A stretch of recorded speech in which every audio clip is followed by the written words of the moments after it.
Alors, bah écoutez, puisque j'ai le feu vert de l'organisateur, je vais me lancer.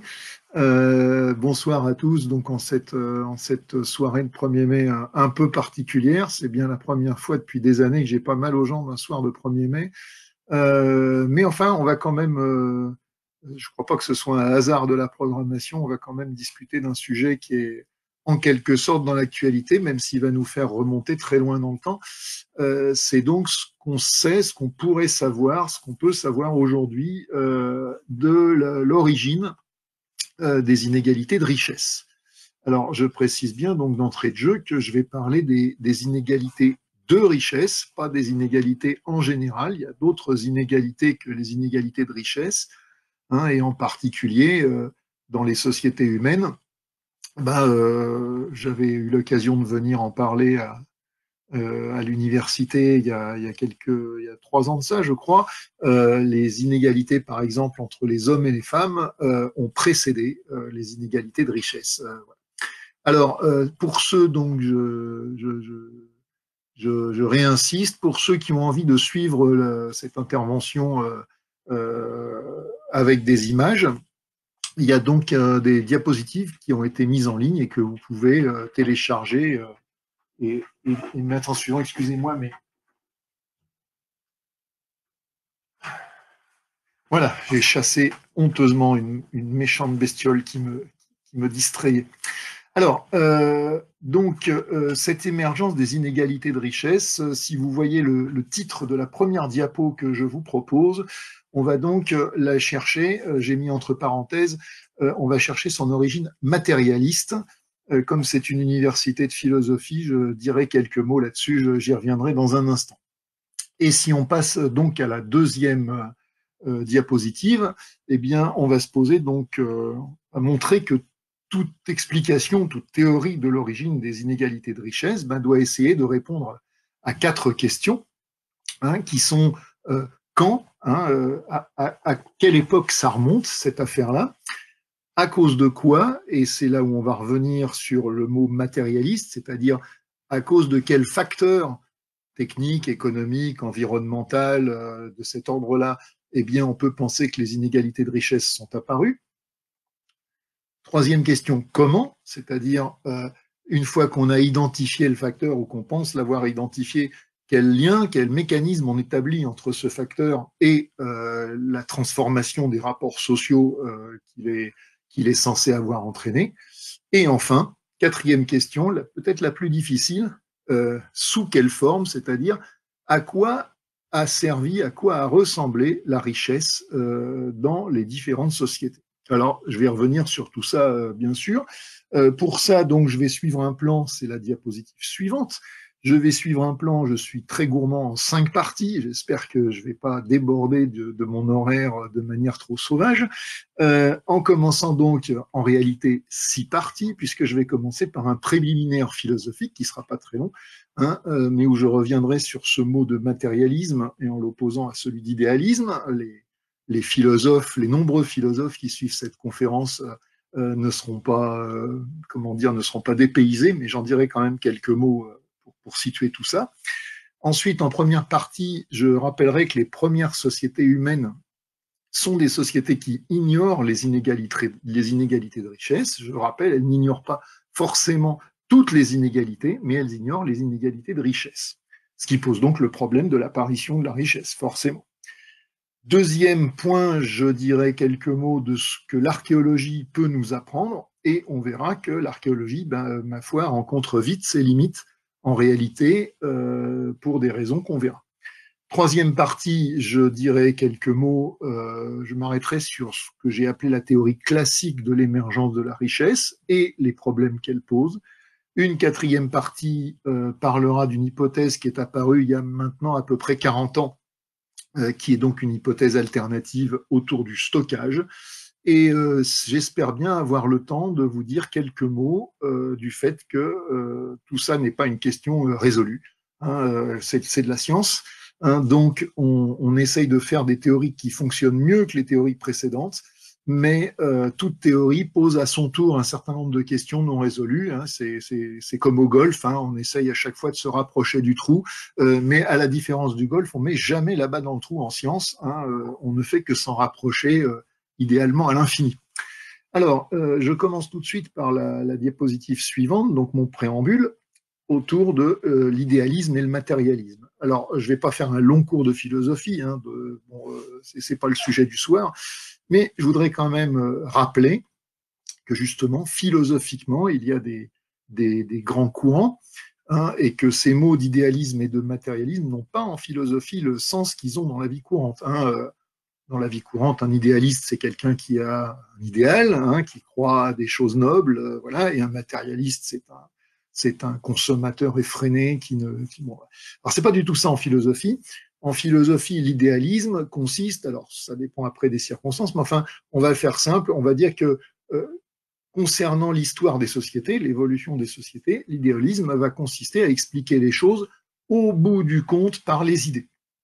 Au bout du compte, par ce qu'on appelle des fois la culture, qui est un mot que j'aime pas bien parce que je trouve qu'il est très fourre-tout, on met tout là-dedans, hein, mais on va dire par les idées, par les mentalités, hein, et par exemple une explication idéaliste de la naissance des inégalités consiste d'une manière ou d'une autre. Alors, vous pouvez avoir une forme d'idéalisme religieux, hein, un jour, Dieu, ou le Dieu de l'inégalité, je ne sais pas, mais enfin, Dieu a envoyé l'inégalité parmi les hommes. Alors, ça, c'est une forme, j'allais dire caricaturale, extrême d'explication idéaliste, mais il y en a une beaucoup plus courante, hein, c'est de dire, un jour, quelqu'un a décidé qu'il avait envie de devenir riche, hein, les autres l'ont laissé faire, et crac, bien voilà, ils se sont fait avoir.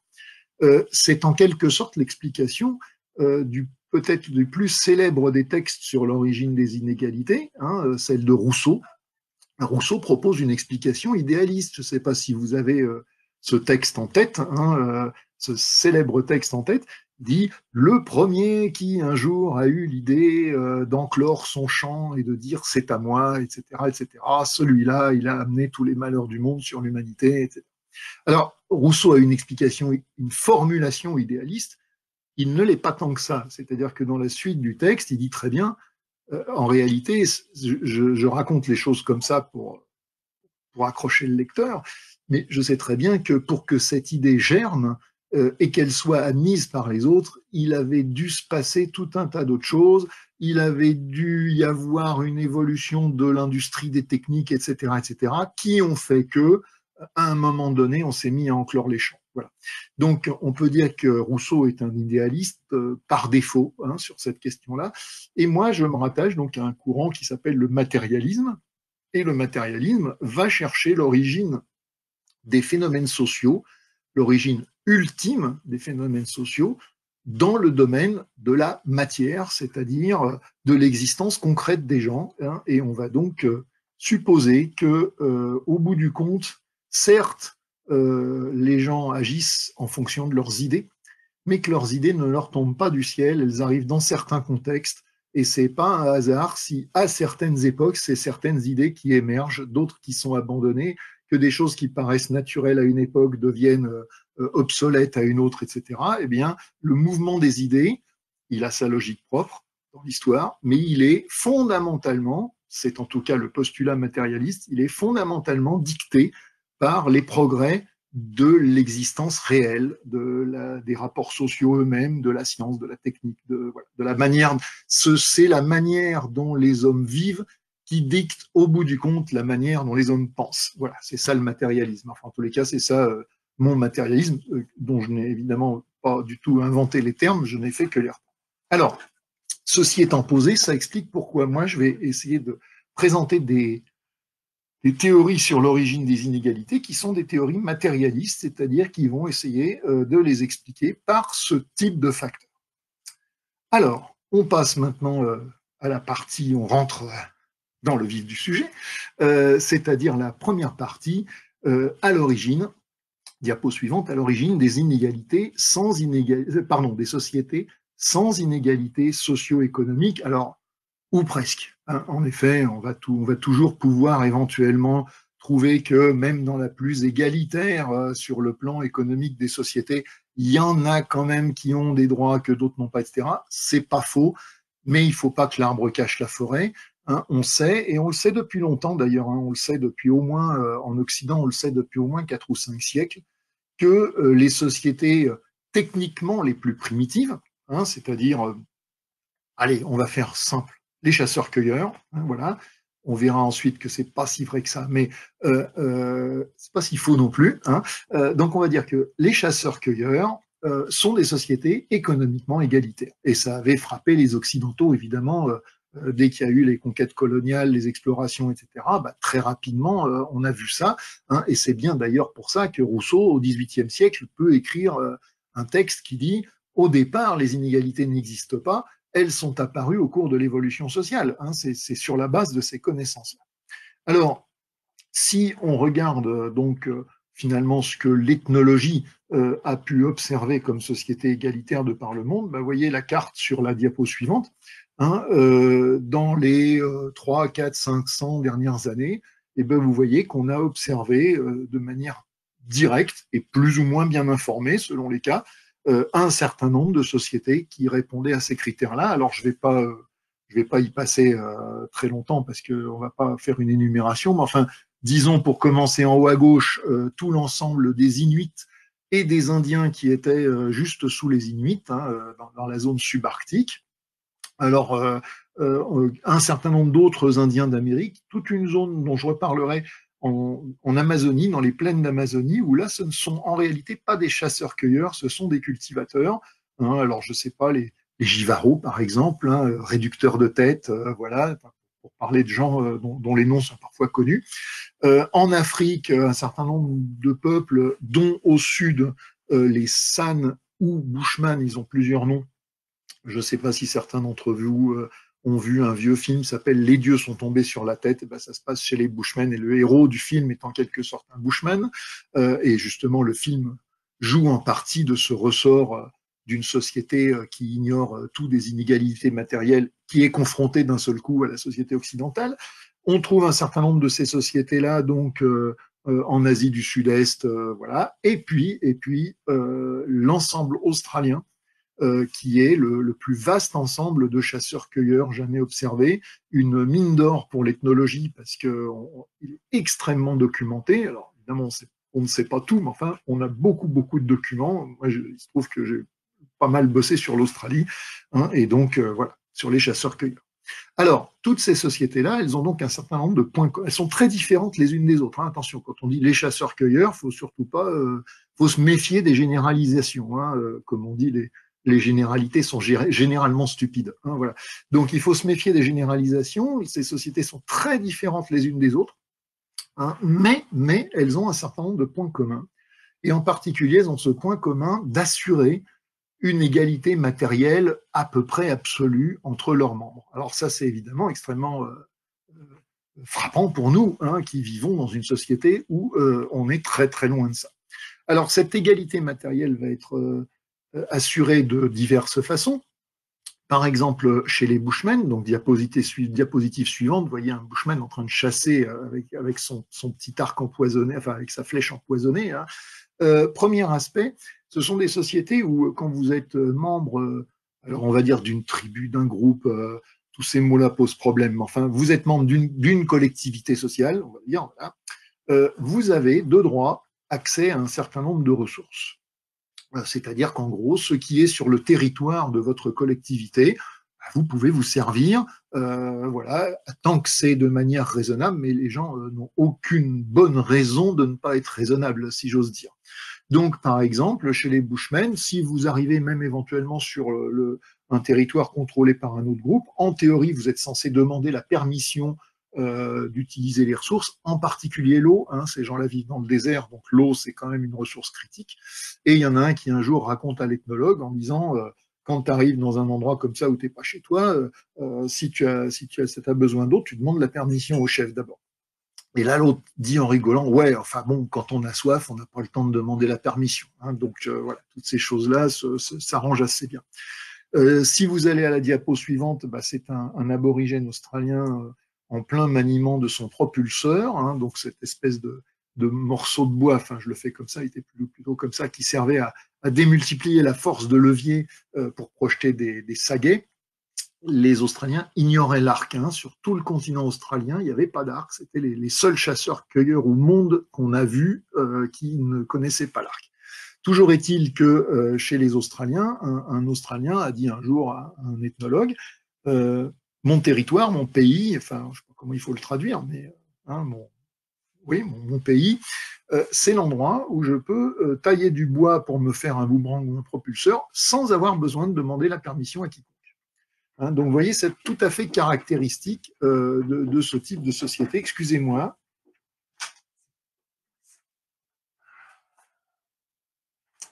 Alors, ça, c'est donc un premier point, c'est cette libre utilisation des ressources qui, encore une fois, évidemment, contraste avec ce que nous connaissons dans notre propre société. Hein, chacun sait que si vous avez envie de faire pousser quelque chose, vous ne pouvez pas prendre le premier morceau de terrain venu et y planter des choses. Vous ne pouvez pas chasser là où vous voulez. Vous ne pouvez pas, et alors je ne parle même pas d'aller se servir dans les magasins sans payer.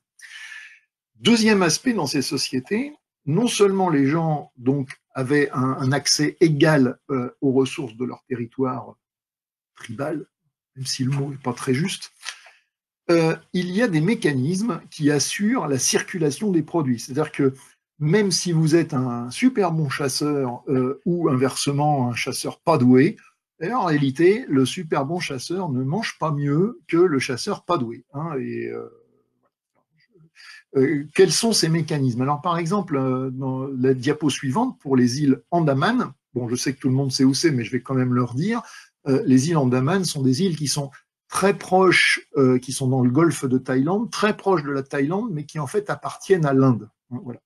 Alors, dans les îles Andaman, où il y avait donc des gens qui sont des pygmées, hein, qui sont des gens de toute petite taille, et qui fabriquaient des arcs extraordinaires en forme de S, hein, comme on le voit très bien sur la diapo, ils avaient des arcs vraiment tout à fait typiques. Alors, un ethnologue notait à propos des îles Andaman, excusez-moi, je prends mon anti-sèche pendant ce temps-là, ne pas satisfaire les sollicitations d'autrui est considéré comme une entorse aux bonnes manières. Ainsi, si un homme demande à un autre homme de lui donner quoi que ce soit qu'il possède, celui-ci s'exécutera immédiatement, de sorte que presque chaque objet que possèdent les Andamanais change constamment de main. Alors, c'est pas le seul exemple, hein, je pourrais en citer des tas d'autres, mais j'en ai mis un seul autre, c'est chez les Inuits, donc du Groenland en l'occurrence, à la diapo suivante, hein, où un ethnologue explorateur qui s'appelait Rasmussen raconte que dans un de ses campements, celui qui tenterait de se soustraire aux règles de partage collectif du gibier serait appelé le Cupide. Ce qui, dit-il, est une injure que personne ne saurait supporter.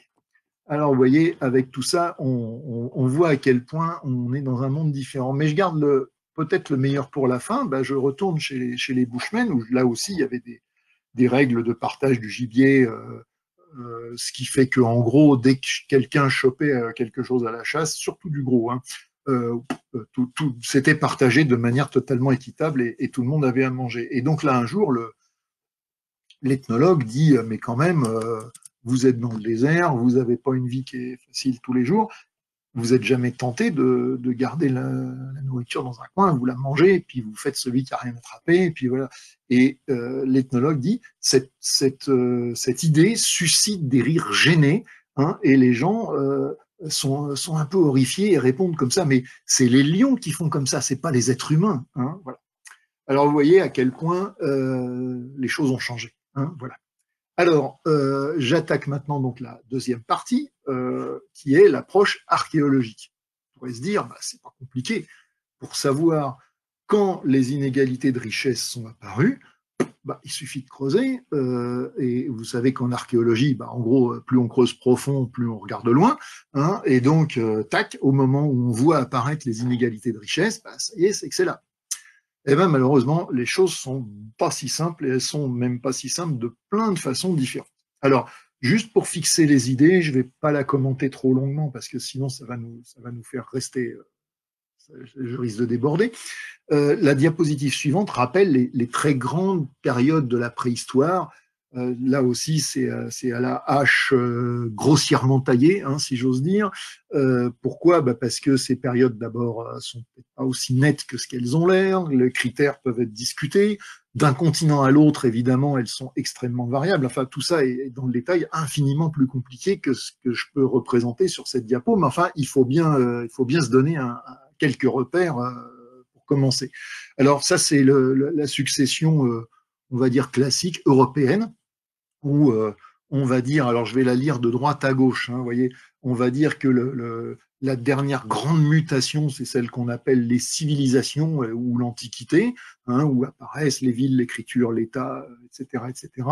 Et ça, c'était autour de moins 3000. Avant, grande mutation, la révolution néolithique, j'y reviendrai, avec en gros l'agriculture, l'élevage, les premiers villages, etc.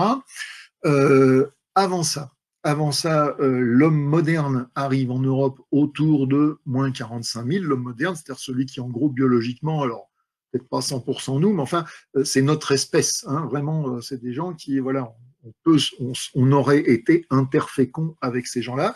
Donc, ils existent depuis peut-être 150 000, 200 000 ans en Afrique. François, bon, on a parlé la semaine dernière. Ils arrivent autour de moins 45 000 en Europe. Ils arrivent plutôt en Australie, par exemple. Hein. En Australie, c'est moins 55 000 autour d'eux. Hein, vous voyez. Ils sont allés par bateau. Enfin, vous voyez, hein, c'est bon. Et puis alors, si on parle par exemple de l'homme de Néandertal, donc une espèce différente mais très cousine, avec laquelle il y avait d'ailleurs un certain degré d'interfécondité. Hein, la barrière des espèces, c'est toujours un problème compliqué en science. C'est donc ce qu'on appelle le paléolithique moyen, c'est il y a moins 300.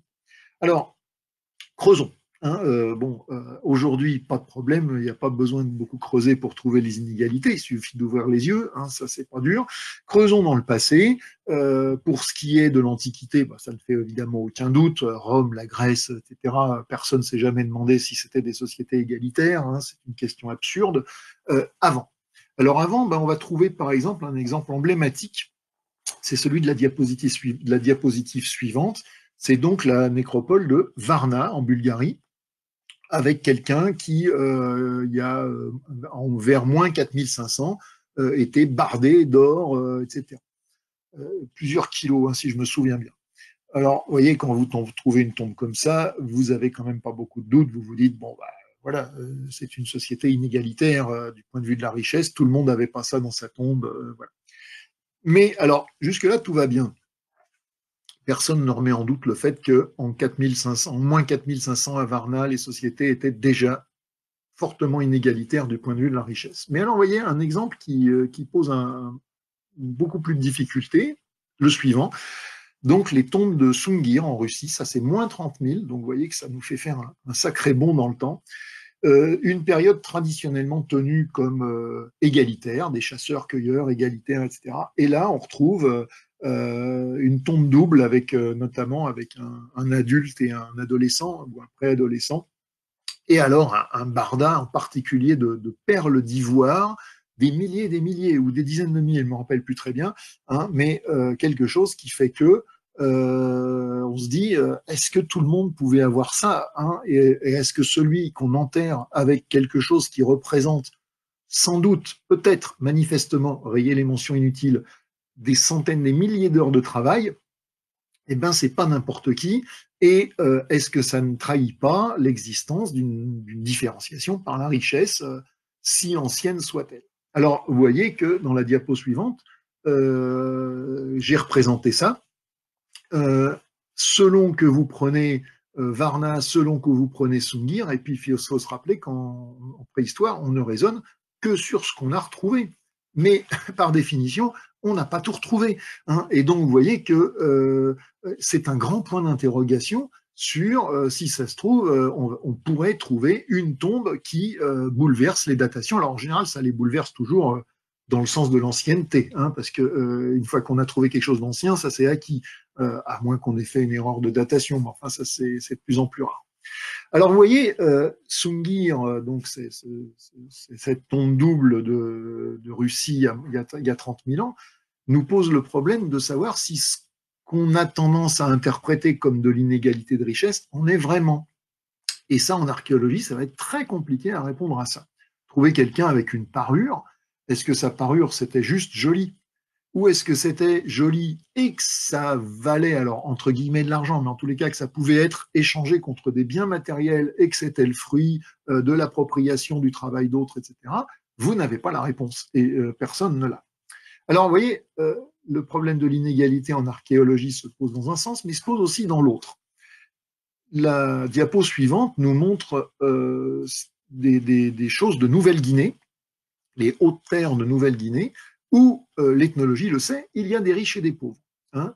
Alors, c'est pas des riches, c'est pas Bernard Arnault, hein, mais enfin, c'est quand même, il y a des inégalités de richesse tout à fait réelles, indéniables. Aucun ethnologue sérieux ne les a jamais niées, hein, et qui font qu'il y a des rapports de dépendance entre ceux qui ont, ceux qui n'ont pas, etc. Dans un village néo-guinéen, le riche n'a pas une maison plus grande que les autres. Il est pas, on ne met pas sa richesse dans sa baraque. Le riche va avoir un certain nombre de biens de valeur, et en particulier ce qui va servir de monnaie. Vous voyez par exemple des dents de cochon qui sont photographiées ici. Imaginez que vous êtes archéologue, vous passez là 200 ans après. Les baraques, les maisons, il n'en reste rien. Et même si vous retrouvez les traces, vous retrouvez des traces de maisons qui ont toutes la même taille. Et puis vous retrouvez des dents de cochon. Eh bien, comment vous pouvez savoir que ces dents de cochon étaient de la richesse, c'est-à-dire étaient quelque chose qui servait à payer, ou, ma foi, vous vous dites, tiens, ils avaient des cochons qui avaient des grandes dents. Bon. Eh bien, vous voyez, ça, c'est tout le problème de l'archéologie, et c'est la diapositive suivante qui le résume, c'est-à-dire que quand on regarde les traces archéologiques, il y a le problème d'une part de ce qu'on pourrait appeler le faux positif, c'est-à-dire ce qui a l'air d'être de l'inégalité, mais qui n'en est en réalité pas forcément. Et puis dans l'autre sens, l'invisibilité archéologique, c'est-à-dire il y avait de l'inégalité, mais elle ne s'est pas conservée dans les traces archéologiques, ou elle s'est conservée, mais on n'est pas capable de dire que c'en était. Vous voyez, alors tout ça fait que c'est extrêmement compliqué, et que donc, diapositive suivante, on ne peut pas résoudre la question avec la simple archéologie. L'archéologie doit être interprétée, et pour interpréter correctement, il faut avoir des bonnes idées, il faut avoir des repères sur les rapports entre les traces matérielles et les rapports sociaux, hein, exactement comme, vous comprenez, si quand on déterre un animal qui a vécu là, il y a 50 millions d'années, on est capable de dire c'était un carnivore ou c'était un herbivore, on le dit d'après la forme de ses dents.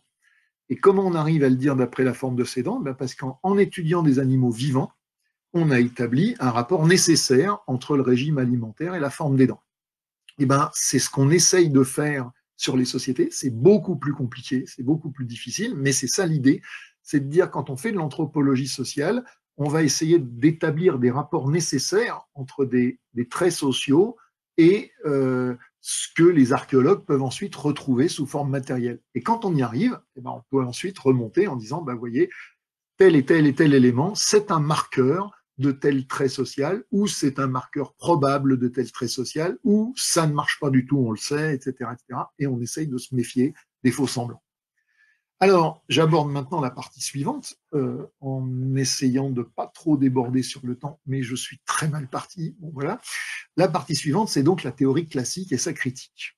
Alors, la théorie classique, diapo suivante, c'est très simple, fondamentalement simple. La cause, le facteur déclenchant de l'apparition de l'inégalité économique, c'est l'agriculture et l'élevage. Et donc, c'est ce qu'on a appelé dans les années 1930 la révolution néolithique. C'est un archéologue qui s'appelait Gordon Childe, qui a imaginé ce terme, qui d'après lui d'ailleurs avait été suivi quelques milliers d'années après par la révolution urbaine, qui avait débouché donc sur les villes, les classes, l'État, etc. Alors cette révolution, l'idée que les chasseurs-cueilleurs différaient socialement, hein, et pas seulement techniquement, mais socialement des cultivateurs, et que donc les chasseurs-cueilleurs sont égalitaires, on va dire simple, hein, les chasseurs-cueilleurs sont égalitaires, les cultivateurs sont inégalitaires, c'est une très vieille idée en réalité. Hein, c'est une idée qui remonte au moins au siècle des Lumières, et on trouve des tas d'auteurs à l'époque du XVIIIe siècle qui expliquent ça et qui essayent de trouver le lien entre les deux, je vais y revenir. Alors, vous voyez que si on passe à la diapo suivante, dans le cadre de cette théorie classique, donc qui fait de l'agriculture la source des inégalités économiques, comment on répond aux 4 questions que j'avais posées au départ? Alors, première question, quand est-ce que l'inégalité matérielle est apparue dans les sociétés humaines? En même temps que l'agriculture et l'élevage, c'est-à-dire maintenant, on le sait, pour les cas le plus anciens, autour de moins 10 000 au Proche-Orient. Deuxième question, donc quel est le facteur techno-économique? Ça c'est facile, la réponse est dans la question, c'est l'agriculture et l'élevage. Troisième question, là ça devient plus compliqué, comment? C'est-à-dire, quel est le mécanisme qui fait que agriculture et élevage produisent inégalité entre les gens? Alors, je crois que la réponse classique à ça, ça a été une théorie qu'on appelle la théorie du surplus, qui est une théorie embêtante parce qu'en réalité, elle en recouvre plusieurs. Et ce mot-là est utilisé, j'allais dire à tort et à travers, mais est utilisé comme un passe-partout, alors qu'il faudrait être très méfiant parce que surplus, ça veut dire que c'est un excédent de quelque chose sur quelque chose. Mais si vous ne dites pas l'excédent de quoi sur quoi, vous voyez que vous pouvez y faire rentrer plein de trucs différents sans que personne se rende compte de rien, y compris ceux qui s'en servent. Alors, l'idée, je vais essayer de la résumer très simplement, c'est de dire, vous voyez, les chasseurs-cueilleurs, ils sont pauvres, ils n'arrivent pas à produire plus que ce qu'ils consomment pour survivre. Donc, étant donné cette situation, ils ne peuvent pas dégager un excédent qui ferait que certains d'entre eux pourraient vivre sur le dos des autres. Voilà. Avec l'agriculture, tout cela change. On peut faire pousser, un cultivateur peut faire pousser plus de nourriture qu'il n'en a besoin pour se nourrir lui, pour nourrir sa famille et ses enfants. Eh bien, ce plus, cet excédent, ce surplus, va pouvoir être approprié par une couche d'exploiteurs, un chat, et donc des gens qui vont vivre du travail des autres et qui vont pouvoir, d'une manière ou d'une autre, raboter ce qui dépasse, et c'est comme ça que va s'installer dans les sociétés humaines ce phénomène qui ne les a pas quittés depuis et qui s'appelle l'exploitation. Quatrième question, sous quelle forme la richesse apparaît-elle dans cette société? C'est-à-dire, à quoi sert-il d'être riche ou de détenir de la richesse? En réalité, c'est une question que cette théorie ne se pose pas, et on verra qu'elle, en fait, c'est un problème. Voilà. Mais en tous les cas, on se contente de dire, voilà comment les riches et les pauvres sont apparus. Alors, avec la diapositive suivante, vous allez voir que, cette théorie, donc que j'ai résumée à grands traits, évidemment, mais cette théorie soulève quand même un certain nombre d'objections, un certain nombre de problèmes, et on ne peut pas la prendre telle qu'elle en se disant c'est bon, le problème est réglé. Première chose, il y a des objections donc factuelles, empiriques. Diapo suivante, il y a des chasseurs-cueilleurs inégalitaires. Il y a des chasseurs-cueilleurs inégalitaires. Tous les chasseurs-cueilleurs ne sont pas égalitaires. Et l'exemple canonique, mais c'est loin d'être le seul, c'est des Indiens qui vivaient ce qu'on appelle sur la côte nord-ouest. Alors la côte nord-ouest, vous voyez, c'est le long du Pacifique, ça commence au nord de la Californie, ça finit au sud de l'Alaska. Ces Indiens vivaient en village, ils avaient des esclaves, et ils en avaient beaucoup, c'était pas du tout marginal, ils avaient des espèces de rangs de noblesse, ils donnaient les riches donnaient des grandes fêtes où ils dilapidaient du pognon, ils dilapidaient des richesses. Alors les richesses, c'était quoi? C'était des couvertures, c'était de la nourriture, c'était des esclaves, y compris des fois, on tuait des esclaves rien que pour montrer qu'on en avait plein et qu'on pouvait donc en buter, c'était pas grave. C'est comme nous, vous voyez, quand on va un mafieux russe va cramer un billet de 500 balles juste pour montrer que lui, il s'en fout, voilà. Voilà. Alors, tous ces chasseurs-cueilleurs, donc, posent un petit problème à la théorie de la révolution néolithique. Ils vivent en village, ils ont des inégalités, ils sont sédentaires, et pourtant, ils ne font pas d'agriculture. Alors, je crois que dans la côte nord-ouest, c'est un tout petit peu, mais genre un peu de tabac ou quelque chose comme ça, mais pour se nourrir, ils se nourrissaient à partir de ressources de chasse et de pêche et de cueillette. Premier problème. Deuxième problème empirique, diapo suivante, j'en ai parlé tout à l'heure, il y a des cultivateurs qui ne sont pas inégalitaires. Alors, je vais dire en droit, certains cultivateurs sont égalitaires. hein, et en particulier, c'est vrai, c'est pas vrai que là, on en a vu aussi en Nouvelle-Guinée, mais l'exemple classique, c'est les plaines d'Amazonie, hein, et donc des gens comme par exemple les Jivaro dont j'ai parlé tout à l'heure. Ces gens-là n'ont pas de riches et de pauvres, hein, et pourtant ils cultivent. Alors là, on a un petit souci, hein, vous voyez, ça grince, hein, l'agriculture, les inégalités, ça marche en gros, mais ça marche pas en détail. Et puis alors, il y a des objections, comment dire, sur le plan du raisonnement. Alors là, je suis désolé, je vais aller vraiment vite, hein, si ça vous intéresse, je peux vous donner plein de ressources pour gratter tout ça, mais là, je vais être obligé d'aller vite, sinon on y reste jusqu'à minuit. Enfin, moi, je veux bien, mais je sens que je vais finir tout seul, donc voilà. Donc la diapo suivante, j'essaie de résumer très vite ces objections à la théorie du surplus. Alors, j'en ai parlé tout à l'heure. D'abord, on ne sait jamais très bien ce que c'est que cette histoire de surplus en réalité. Est-ce que c'est l'excédent de la production d'une saison sur l'autre, c'est-à-dire en fait des stocks, mais au bout du compte, la société produit juste ce qu'il lui faut pour vivre? Est-ce que c'est, deuxièmement, est-ce qu'on sert de la théorie du surplus pour parler uniquement de la division du travail? C'est ce qu'on faisait au XVIIIe siècle en disant l'artisanat et le commerce n'ont été possibles que quand les agriculteurs ont produit plus que ce qu'ils mangeaient. Et du coup, ils ont pu nourrir des potiers, des tisserands, etc. Avant, les gens étaient obligés de tout faire eux-mêmes. Vous voyez, bon. Et on ne sait jamais très bien si la théorie du surplus est censée expliquer la division du travail, l'exploitation du travail, ce qui n'est pas du tout la même chose, ou les deux à la fois, ce qui est encore pire. Troisième point, la théorie du surplus, même si on l'admet, elle représente une condition suffisante. Alors ça, je crois que c'est un point vraiment important. Si vous dites, à partir de l'agriculture, les cultivateurs ont été en situation de produire plus que ce qu'ils ne mangeaient, et du coup, il y avait la possibilité pour certains de les faire bosser plus et de rafler la différence, vous vous dites, c'est devenu possible. Vous ne dites pas pourquoi ce qui était possible s'est transformé en réalité. Et donc, la théorie du surplus, même si elle est juste, elle est nécessairement incomplète. Il lui manque quelque chose. Pourquoi l'exploitation devenue possible est devenue un fait avéré et il ne s'est pas contenté d'être une possibilité non réalisée. Quatrième point, en réalité, ce n'est pas si évident que ça que l'agriculture a permis aux producteurs de produire plus que ce qu'ils mangeaient, alors que ce n'était pas le cas avant. D'abord, chez les chasseurs-cueilleurs, c'est pas vrai qu'on meurt de faim en permanence ou qu'on est en permanence à la limite de la survie. Alors évidemment, si vous regardez les Inuits dans le Grand Nord, des gens dans les déserts, etc., ça a tendance à être vrai.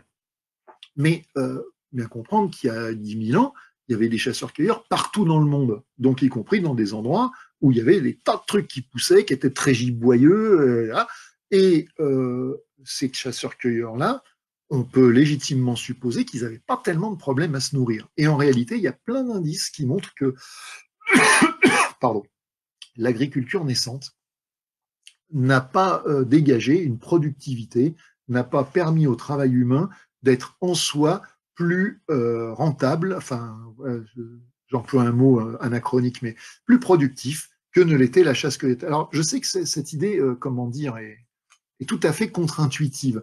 En réalité, je dis encore un mot et puis je pars sur autre chose.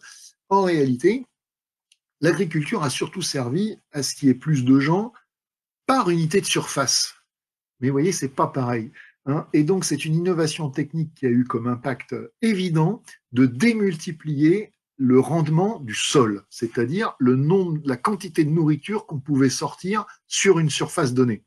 C'est beaucoup moins évident qu'elle ait eu comme effet de démultiplier la quantité de nourriture qu'on pouvait sortir par heure de travail. Vous voyez, c'est bon.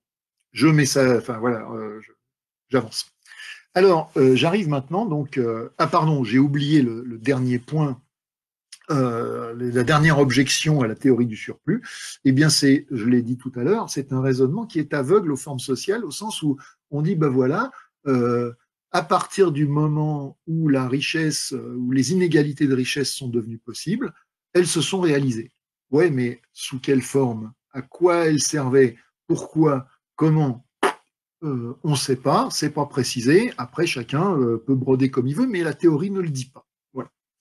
Alors, je vais maintenant passer à la partie suivante, l'hypothèse alternative, donc, qui est le stockage. Alors, c'est une hypothèse qui a été émise il y a donc une quarantaine d'années, en particulier donc, par un anthropologue français, aujourd'hui décédé, qui s'appelait Alain Testard. Vous pouvez regarder donc le la diapo suivante. Ça y est, j'ai un chat dans la gorge.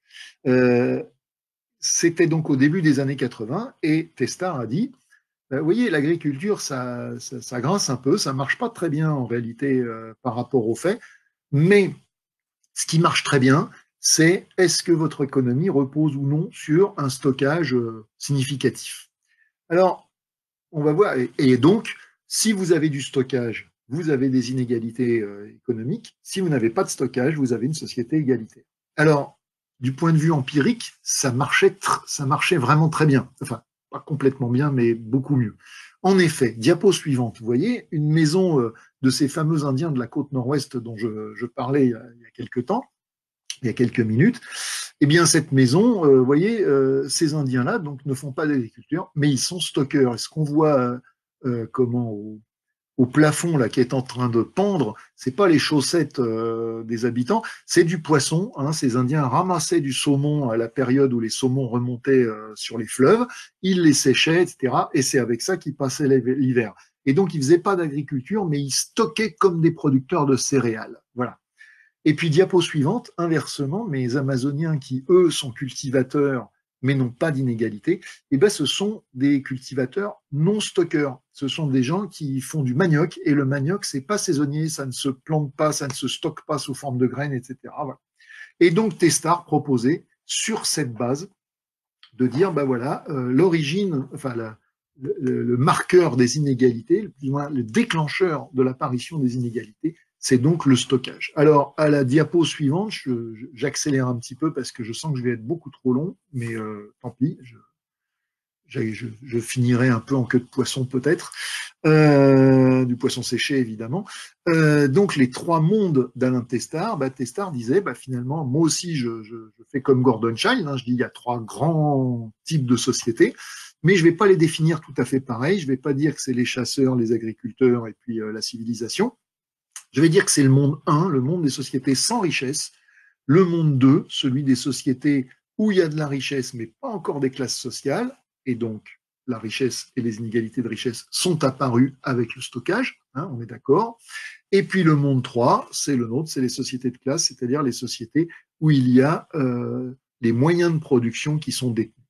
Alors, je vais sauter comment dire, la diapo suivante avec le tableau, parce que si je rentre dedans, ça va être beaucoup trop long à commenter. Mais en tous les cas, ce qui est certain, c'est que Testard s'intéresse, lui, contrairement à la théorie du surplus, il va s'intéresser justement à la forme sous laquelle la richesse apparaît. Et ça, c'est très intéressant parce que c'est une question qu'on a tendance à pas se poser, hein, et qui est très, très déroutante. Et Testard va dire une proposition qui, à mon avis, peut être contestée dans les coins, mais qui est fondamentalement pertinente, c'est de dire la richesse n'apparaît pas ou apparaît beaucoup moins comme un moyen d'acheter des biens, parce que dans une société comme les Indiens d'Amérique de cette époque-là, etc., il n'y a quasiment pas de division du travail ou pas de division du travail. Des biens à acheter, il n'y en a quasiment pas. En réalité, tout le monde produit l'essentiel de ce dont il a besoin pour vivre.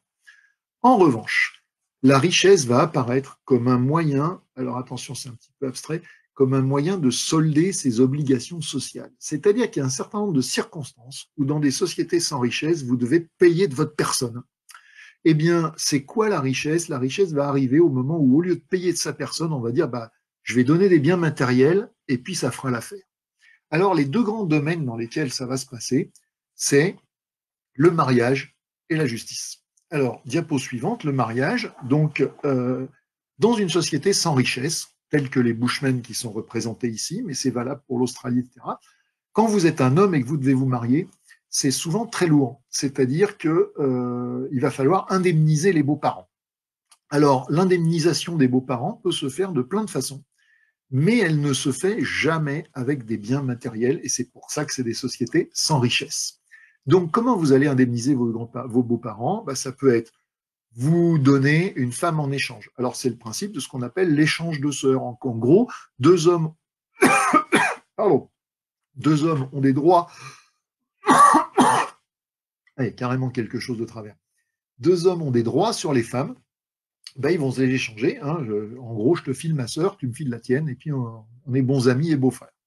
Ça peut être, je vais travailler pour un temps donné, pour mes beaux-parents, je fais du service, ça s'appelle en termes techniques du service pour la fiancée, pendant 1 an, 2 ans, 3 ans, 5 ans, 7 ans d'après la Bible, hein, on va bosser pour son futur beau-père, et puis au bout, ça peut être comme chez certains Australiens, pendant toute sa vie, on donne une partie de son gibier à sa belle-mère. Il y a plein de recettes comme ça, mais le point commun, les biens matériels n'interviennent pas. Vous payez de votre personne, vous payez de votre travail ou des droits que vous détenez sur d'autres gens.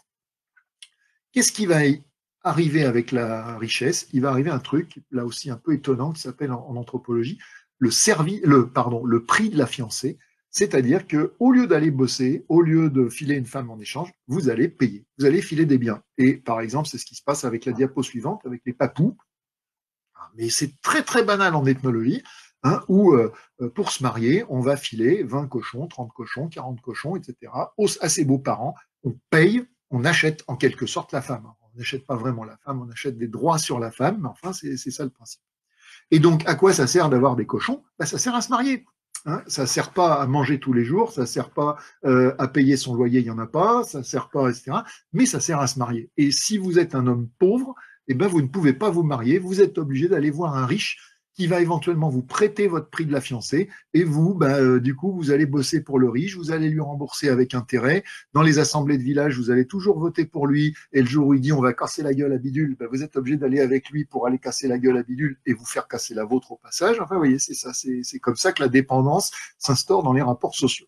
Alors, j'ai dit, il y a le mariage, mais il y a aussi la justice. Alors, en effet, la justice des sociétés sans richesse, c'est une justice où les biens n'interviennent pas. Alors la diapo suivante est une diapo qui se passe en Australie. Hein, c'est un tableau qui a été peint au tout début du 19e siècle. Le gars que vous voyez sur la droite, il a fait quelque chose de mal, je ne sais pas quoi, mais il a volé une femme, il a fait un truc qu'il doit payer. Et donc les gens qu'il a lésés sont les gens qui sont là sur la gauche en train de lui lancer des lances. Et puis tout autour, il y a le reste du groupe qui observe. Et donc en Australie, vous avez des tas de procédures judiciaires extrêmement raffinées, mais qui gravitent toutes autour du principe de la loi du talion, c'est-à-dire œil pour œil, dent pour dent. Hein, vous avez lésé quelqu'un, vous devez payer physiquement. Hein. Les Esquimaux, eux, ils font, c'est plus, comment dire, à la maoïste, vous savez, je trouve plus le nom, mais quand vous deviez faire votre confession publique, etc. Voilà. Mais dans un cas comme dans l'autre, c'est très raffiné, c'est plein de détails, c'est plein de subtilités, mais il n'y a pas d'histoire de payer, il n'y a pas d'amende, il n'y a pas de dommages et intérêts, il n'y a pas tout ça. Qu'est-ce qui va se passer quand la richesse va arriver? Diapo suivante. Vous voyez, là, c'est la bande dessinée des francs de l'époque mérovingienne qui explique que quand vous esquintez, donc bulle de case de gauche, quand vous esquintez quelqu'un, case de droite, eh ben, vous devez payer, et il y a toute une tarification qui dit, voilà. Alors ça s'appelle le prix du sang, hein, et ça arrive dans les sociétés en même temps que le prix de la fiancée, et c'est comme ça que la richesse s'instaure, disait Testard, dans les sociétés. Alors, ces sociétés donc où il y a une richesse, diapo suivante, elle est assez extraordinaire cette diapo. Ça se passe dans une île donc une île du sud asiatique. C'est des sociétés où la richesse, dès que la richesse arrive, on va la célébrer. Hein, et c'est des sociétés où très volontiers il va y avoir des phénomènes que Testard appelait de plutocratie ostentatoire, c'est-à-dire en gros les riches claquent leur argent et ils le claquent de manière visible. La richesse s'étale et c'est une bonne chose d'être riche, même si par ailleurs les riches ont par certains côtés beaucoup moins de droits qu'ils n'en ont dans nos propres sociétés. En particulier, ils n'ont pas le droit de monopoliser la terre, ils n'ont pas le droit de monopoliser les moyens de production. Donc vous voyez, c'est très ambigu. Mais alors le gars là qui est en train de danser là sur la grosse pierre, ben, c'est un gars qui vient de franchir l'ultime palier de la richesse. Il est en train d'organiser la fête du village, la fête ultime de la richesse, et il va nourrir tout le village pendant une semaine. et le village va trimballer un immense mégalithe qui va être érigé devant la maison du riche, qui comme ça, sa mémoire sera honorée pendant des siècles, et on saura que ce gars-là, il était arrivé tout en haut de l'échelle sociale de la richesse. Alors la diapo suivante résume donc avec cette théorie de Testard du stockage ce qu'on répond comment dire, à la question des inégalités de richesse. Première question, de quand elle date? Là, vous voyez que ça recule un peu parce que il y a eu du stockage avant l'agriculture. Et il y en a eu en particulier au Proche-Orient 2000-2500 ans avant l'agriculture. J'aurais pu reparler de Sungir parce que en moins 30 000 en Russie, peut-être bien que justement il y avait une économie de stockage et peut-être bien que le gars qu'on retrouve avec ses perles en ivoire, etc., eh bien c'est finalement ça applique la théorie du stockage à une réalité beaucoup plus ancienne. Mais comme c'est un cas qui est discuté, qui est douteux, on va s'en tenir à moins 12 500. Datation provisoire en attendant que la science avance. Quel est le facteur techno-économique de l'arrivée de la richesse? Eh bien donc, c'est le stockage significatif. Par quel mécanisme le stockage produit-il l'existence de la richesse? Ah, eh bien là, c'est là que ça coince un peu. Et Testard avouait lui-même qu'il n'avait pas de réponse à cette question, qu'il ne comprenait pas très bien le rapport entre stocker significativement de la nourriture et se mettre à payer pour les femmes ou pour éteindre, disons, une vengeance de justice. Enfin, sous quelle forme, c'est-à-dire quels sont les usages de la richesse? Eh bien, Testard répond, les usages de la richesse, c'est donc pas d'acheter des biens ni d'acheter des moyens de production, c'est de satisfaire des obligations sociales telles que le mariage et d'éteindre des trucs de justice. Alors écoutez, je vais m'autoriser. Est-ce que j'ai le droit de déborder de 5 minutes? Je vais m'autoriser quand même à faire ma 5e partie, même si c'est un peu au pas de course. J'espère que j'ai pas perdu tout le monde. En tous les cas, le nombre de connectés n'a pas baissé, donc peut-être que vous êtes tous en train de faire autre chose et de regarder quelque chose de bien à la télévision. Mais voilà. Alors, en partie 5, je voudrais juste souligner en quoi cette théorie de Testard, même si à mon sens elle représente incontestablement une avancée par rapport à la théorie de l'agriculture et elle marche mieux, elle ne marche pas encore complètement bien et je peux vous dire voilà en quelques mots les questions que je me pose, les réponses provisoires que j'apporte, même si évidemment tout ça va être au pas de charge, mais voilà. Alors, la première chose, diapo suivante, c'est que il y a quand même des sociétés qui ne font pas de stock et qui sont inégalitaires. Alors, il n'y en a pas beaucoup, et d'ailleurs, Testard les avait lui-même signalés, et puis il les signale, et puis il passe à autre chose. Pourtant, c'était quand même un peu embêtant pour sa théorie. Alors, une de ces sociétés, vous voyez, je l'ai représenté ici, c'est des gens qui sont en Nouvelle-Guinée, qui s'appellent les Asmat, qui sont connus en particulier pour fabriquer des immenses mâts sculptés là que vous voyez sur la droite. Alors ça, c'est des mâts, c'est pas seulement décoratif, c'est pour que le sagou il pousse bien. C'est du sagou sauvage qu'ils vont cueillir, mais c'est pour que le sagou il pousse bien, etc. Et puis, comme chacun sait, si vous voulez que ça marche, il faut quand même dès que vous avez érigé le mât, il faut l'arroser avec une tête fraîchement coupée d'ennemis, parce que sinon on sait bien que ça marche pas. Voilà. Donc ces gens-là, c'est pas des gens très inégalitaires, mais enfin quand même, ils ont le prix de la fiancée. Quand même, il y en a qui ont plus de fric que les autres. À commencer par ceux qui peuvent financer ce genre de mât, et tout le monde peut pas le faire. Et pourtant, ils ne font pas de stock. Alors de ce cas-là et d'au moins un ou deux autres, je pense que peut-être qu'on peut débloquer la situation, et c'est la diapo suivante, en se disant que le problème n'est pas peut-être tant le stockage lui-même que l'existence de biens qui demandent beaucoup de travail et qui peuvent être déplacés facilement pour être cédés. Ce que j'ai appelé dans mes travaux des biens W étant à la fois le travail et la richesse en anglais.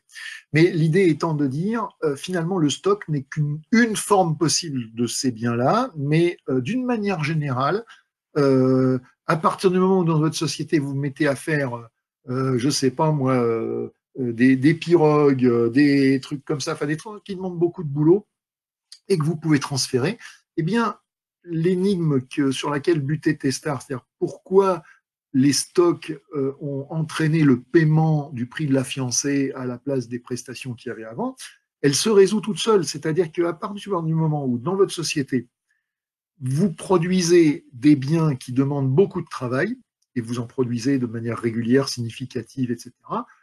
L'idée que, après tout, travailler longtemps pour quelqu'un ou lui filer des biens qui représentent beaucoup de travail, c'est finalement la même chose. C'est un équivalent.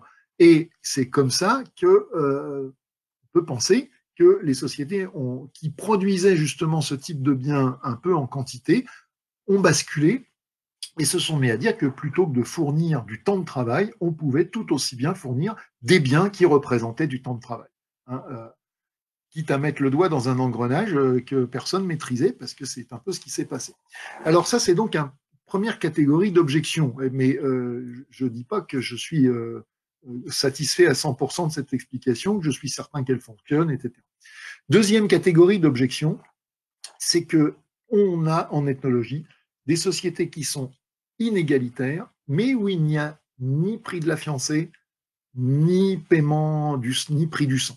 Et où donc l'inégalité, la richesse sert, comme chez nous, soit à acheter des biens, soit à acheter des moyens de production. Alors j'ai mis deux exemples. Ceux de gauche, c'est des gens de Sibérie, du Kamtchatka, vous savez, la grande péninsule là, qui se trouve vers la mer d'Ostov. Là, il y a des noms russes que je maîtrise pas bien, mais qui est voilà, tout à fait à l'est de la Sibérie. Et puis à droite, ce sont des Inuits, en fait, les Inuits de l'Alaska, qui sont pas des Inuits, j'allais dire, ordinaires, qui sont des Inuits sédentaires en village, et qui chassent la baleine dans des grands canaux comme ça. Voilà. Et le canot, il appartient à un gars qui est le riche. C'est aussi lui qui a la main sur les stocks. Voilà. Alors, ces sociétés sont incontestablement inégalitaires. Et pourtant, elles n'ont pas le prix de la fiancée. Et donc, vous voyez que la définition de Testard qui dit la richesse, c'est le prix de la fiancée, il faut retravailler tout ça. C'est pas encore tout à fait au point. Enfin, ça ne le sera jamais, mais enfin, je veux dire, il y a une marge de progression évidente. Alors, je termine sur la quasi avant-dernière diapo, et puis promis, promis, je m'arrête là. Euh, Est-ce qu'il n'y aurait pas une piste de recherche alternative? En tous les cas, c'est un problème qui me gratte. J'ai que la question, j'ai absolument pas la réponse. C'est de se dire, on peut se demander donc pourquoi la richesse est arrivée. Mais il faut aussi se demander, il faut passer aussi par la porte de derrière. Comment ça se fait que les mécanismes qui, dans les sociétés telles que les Bushmen, les Australiens, etc., assuraient une égalisation des biens, hein, ce que j'ai raconté des Andamanais, n'importe qui peut voir n'importe qui et lui dire oh ça me plaît ce que as là, tu me le donnes, et l'autre est obligé de le faire. Bon. Et ben pour que les inégalités de richesse apparaissent, il faut que ces mécanismes soient tombant en désuétude, soit contournés par autre chose, c'est-à-dire qu'ils s'appliquent qu'à un domaine et puis que finalement il y ait un autre domaine dans lequel ils s'appliquent pas et qui prennent de l'importance, etc. Et encore une fois, je n'ai que la question, je n'ai pas la réponse, mais clairement, ça fait partie de la solution de se demander pourquoi ces mécanismes, à un moment donné, sont devenus inopérants et pourquoi ces mécanismes qui égalisaient, encore une fois, les fortunes à la chasse, les fortunes à la cueillette, etc., et qui faisaient qu'au bout du compte, c'est pas sur les biens matériels que les gens se différenciaient socialement, hein, et ben ces mécanismes ont cessé d'agir, ou en tous les cas, ont été impuissants devant les transformations qui étaient induites. Bien, écoutez, je finis là avec une dernière diapo, c'est-à-dire un peu de pub. J'anime un blog dans lequel je mets des choses des fois un petit peu compliquées, mais qui me voilà, des critiques de bouquins, des idées qui me passent par la tête et que j'essaye un petit peu de tester, des documents qui me semblent intéressants pour le grand public, et donc je vous invite à y faire un tour si tout ça vous intéresse. Vous pouvez évidemment à tout moment m'y écrire, m'y interpeller, dire que vous n'êtes pas d'accord, que je suis mauvais, ou me faire des compliments. D'ailleurs, enfin, je les accepte aussi volontiers. Mais en tous les cas, voilà, donc le blog s'appelle La Hutte des classes, qui vous donne évidemment une petite idée de là où je parle. Et l'adresse, vous la trouvez en dessous. Bah, écoutez, j'espère ne pas avoir été trop long. Et puis, bah, a priori, moi, j'ai terminé mon exposé et je me tiens à votre disposition pour répondre à toutes les questions que vous voudriez poser.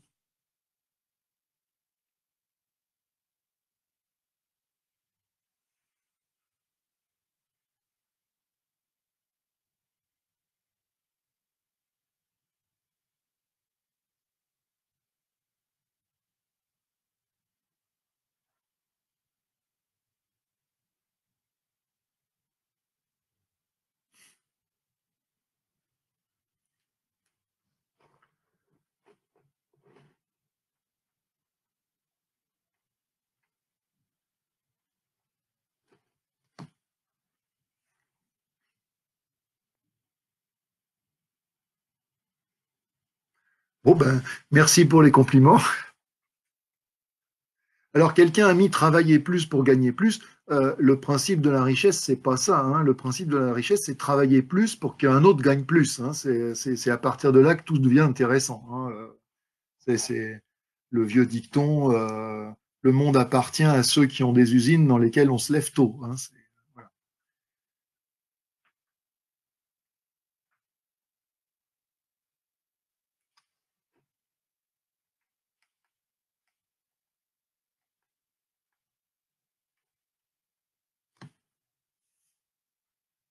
Moi, j'ai tué tout le monde.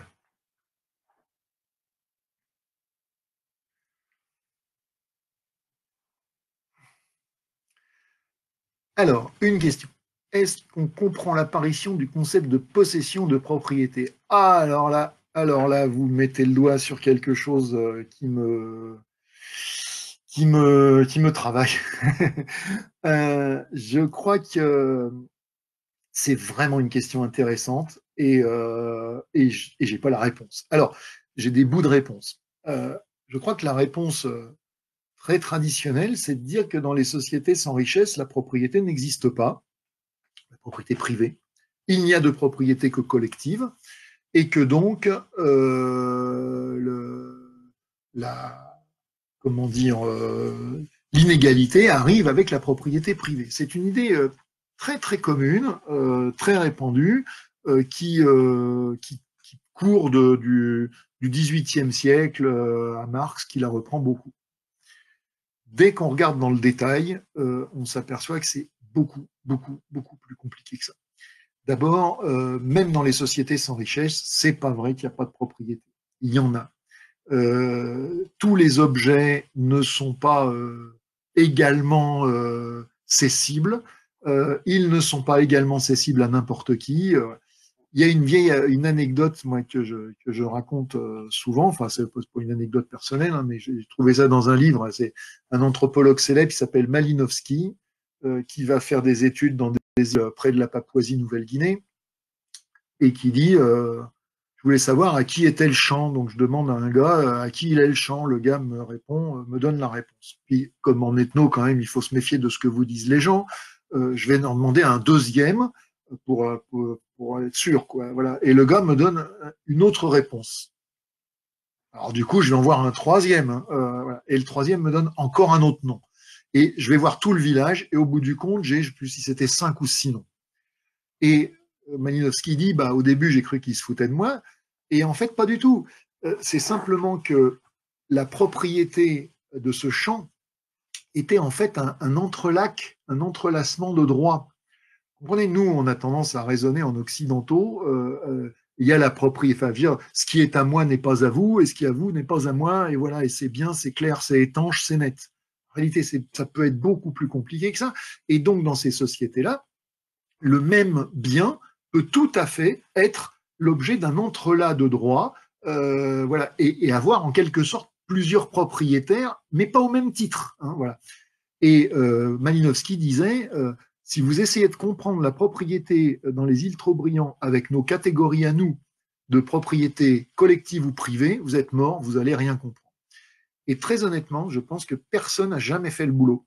C'est-à-dire que personne s'est jamais vraiment penché sur ce problème de la propriété et d'essayer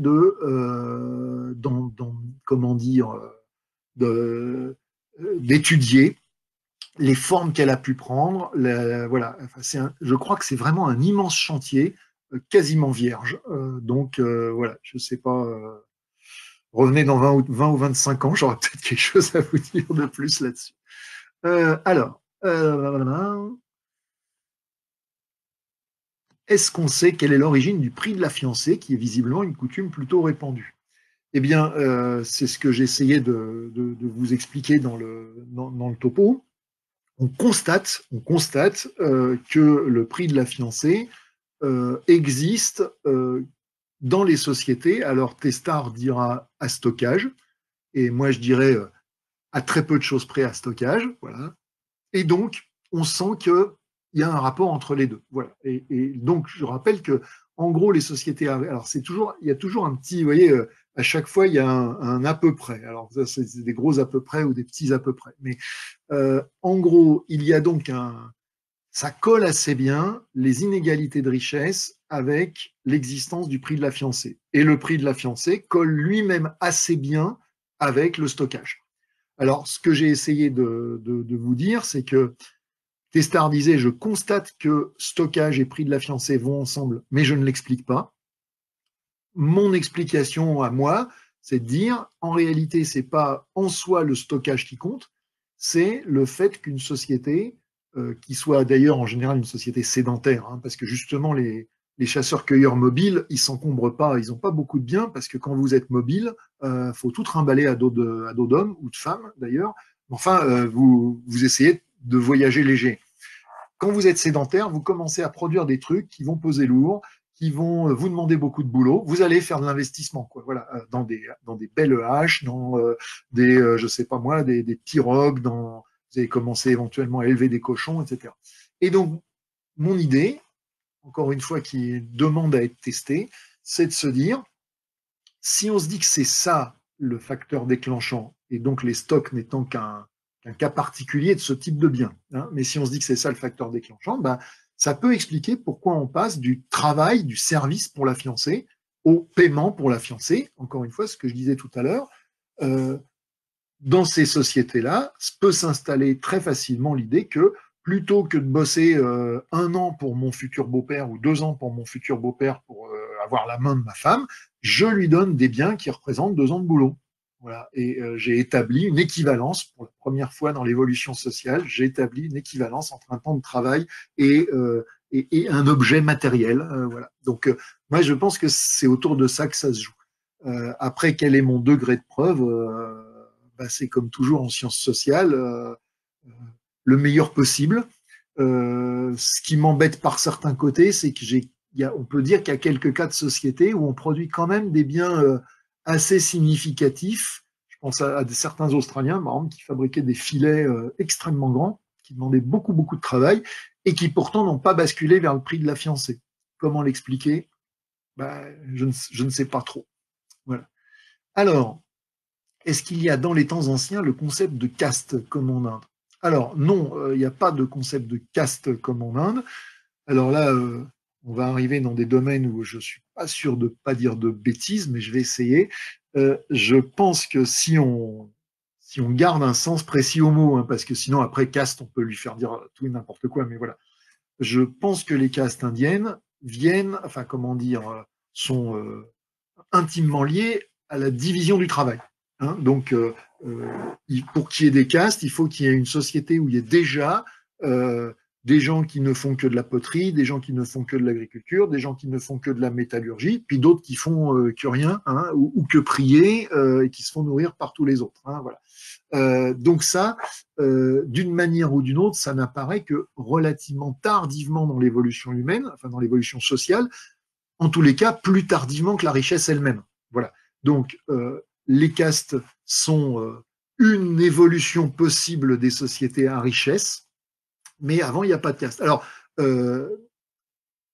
encore une fois, j'ai dit chez les chasseurs-cueilleurs mobiles et égalitaires sur le plan comment dire, sur le plan matériel, il peut y avoir des inégalités par ailleurs assez fortes. Et il y en a une manifeste entre les hommes et les femmes. Alors, c'est pas des castes, parce que sinon, les mots veulent plus rien dire. Vous voyez, enfin, c'est comme quand on emploie le mot esclave pour dire je suis l'esclave de mon chat. Non, enfin, de manière imagée, oui, mais non, en réalité. Hein, mais les castes, c'est pareil, si on veut pas employer. Mais des statuts, hein, qui font que, par exemple, en Australie, dans certaines tribus, dans beaucoup de tribus, selon que vous êtes un homme ou une femme, vos droits sont vraiment très différents et votre place dans la société est très différente. Ça, oui, ça date même d'avant la richesse. Vous voyez, c'est... Alors, peut-on faire un parallèle entre richesse et pouvoir? Grande question. Alors, un parallèle. Bon, déjà, il faut comprendre que si on parle de la richesse, on parle des droits sur les biens. C'est ça la richesse. Hein, c'est qui a quel droit sur quel bien. Si on parle du pouvoir, vous parlez de la manière dont vous pouvez contraindre des gens. D'accord? Alors, le pouvoir, passe des fois de manière directe, c'est-à-dire, pour une raison ou pour une autre, vous avez le droit de donner des ordres à quelqu'un et de vous en faire obéir. C'est un pouvoir politique. Alors politique au sens large, hein, mais politique. Et puis des fois, le pouvoir passe de manière indirecte, c'est-à-dire que vous allez pouvoir contraindre quelqu'un et vous en faire obéir parce que vous avez des biens qu'il n'a pas et que du coup, c'est grâce par la médiation de ces biens que ça va vous donner du pouvoir. Voilà. Donc, typiquement, par exemple, aujourd'hui, dans notre propre société, un capitaliste, votre patron, je ne sais pas, vous êtes peut-être patron, votre patron, si vous êtes un salarié, il a du pouvoir sur vous, il a le pouvoir de se faire obéir de vous, certaines limites, mais enfin, voilà.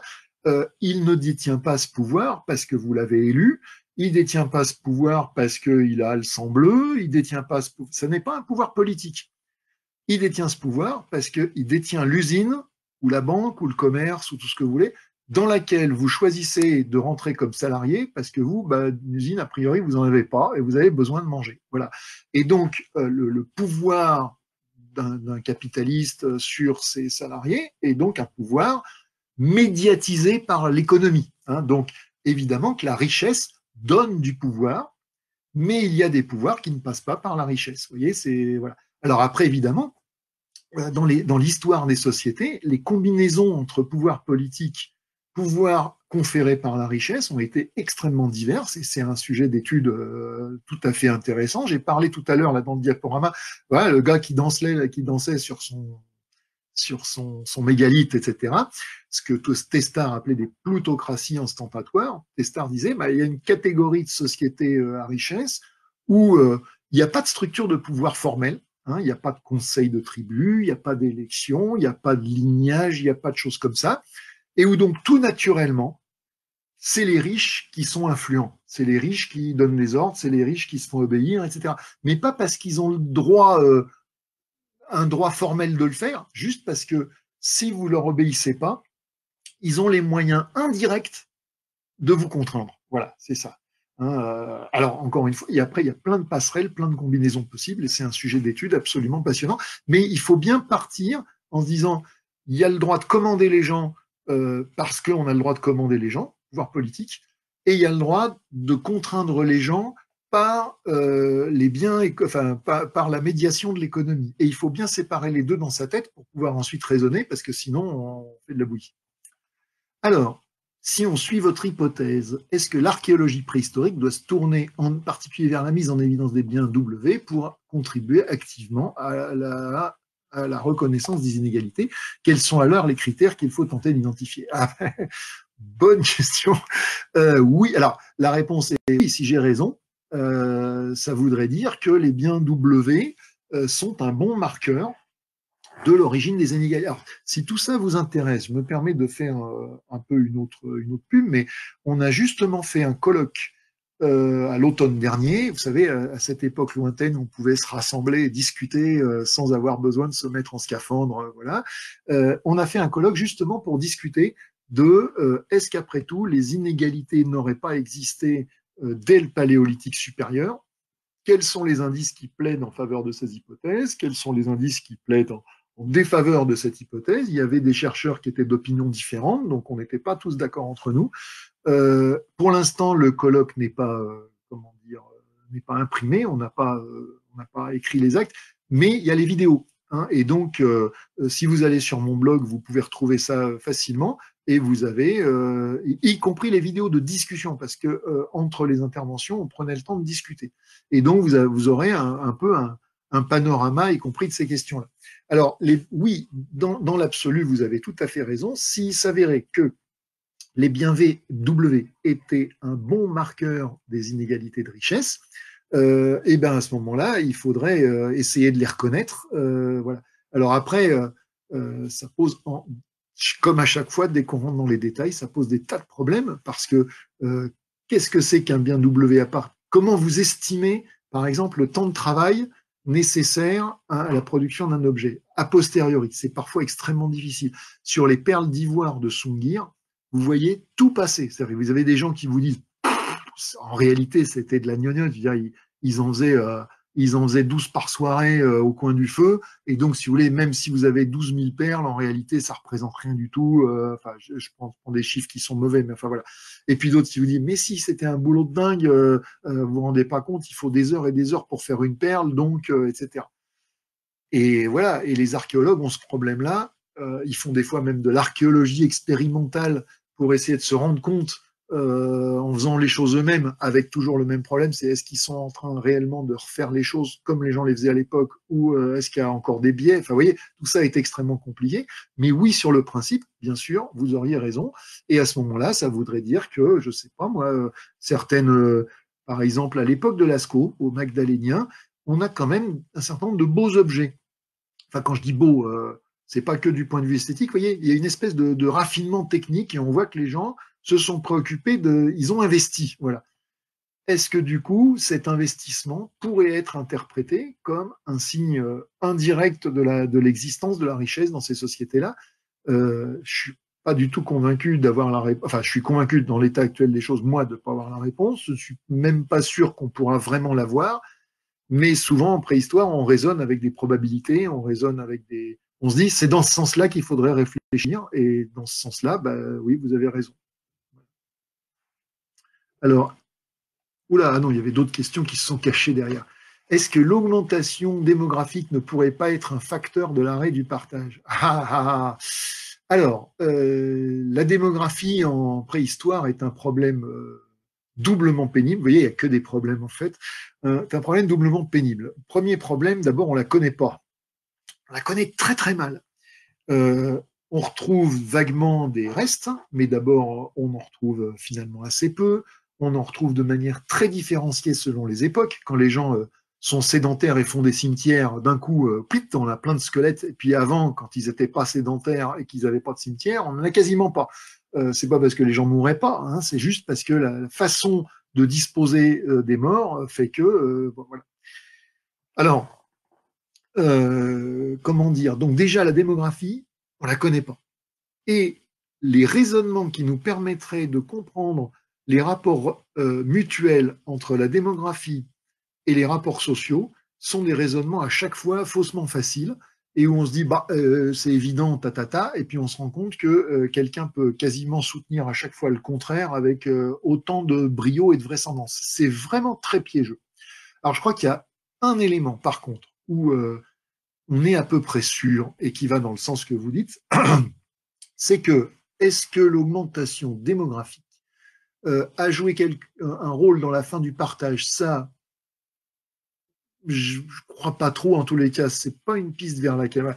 Là où ça a joué un rôle évident, c'est dans le fait que la Terre, donc c'est une étape ultérieure, vous voyez, c'est plutôt dans la constitution ultérieurement des classes sociales, dans le fait que la Terre devienne monopolisée.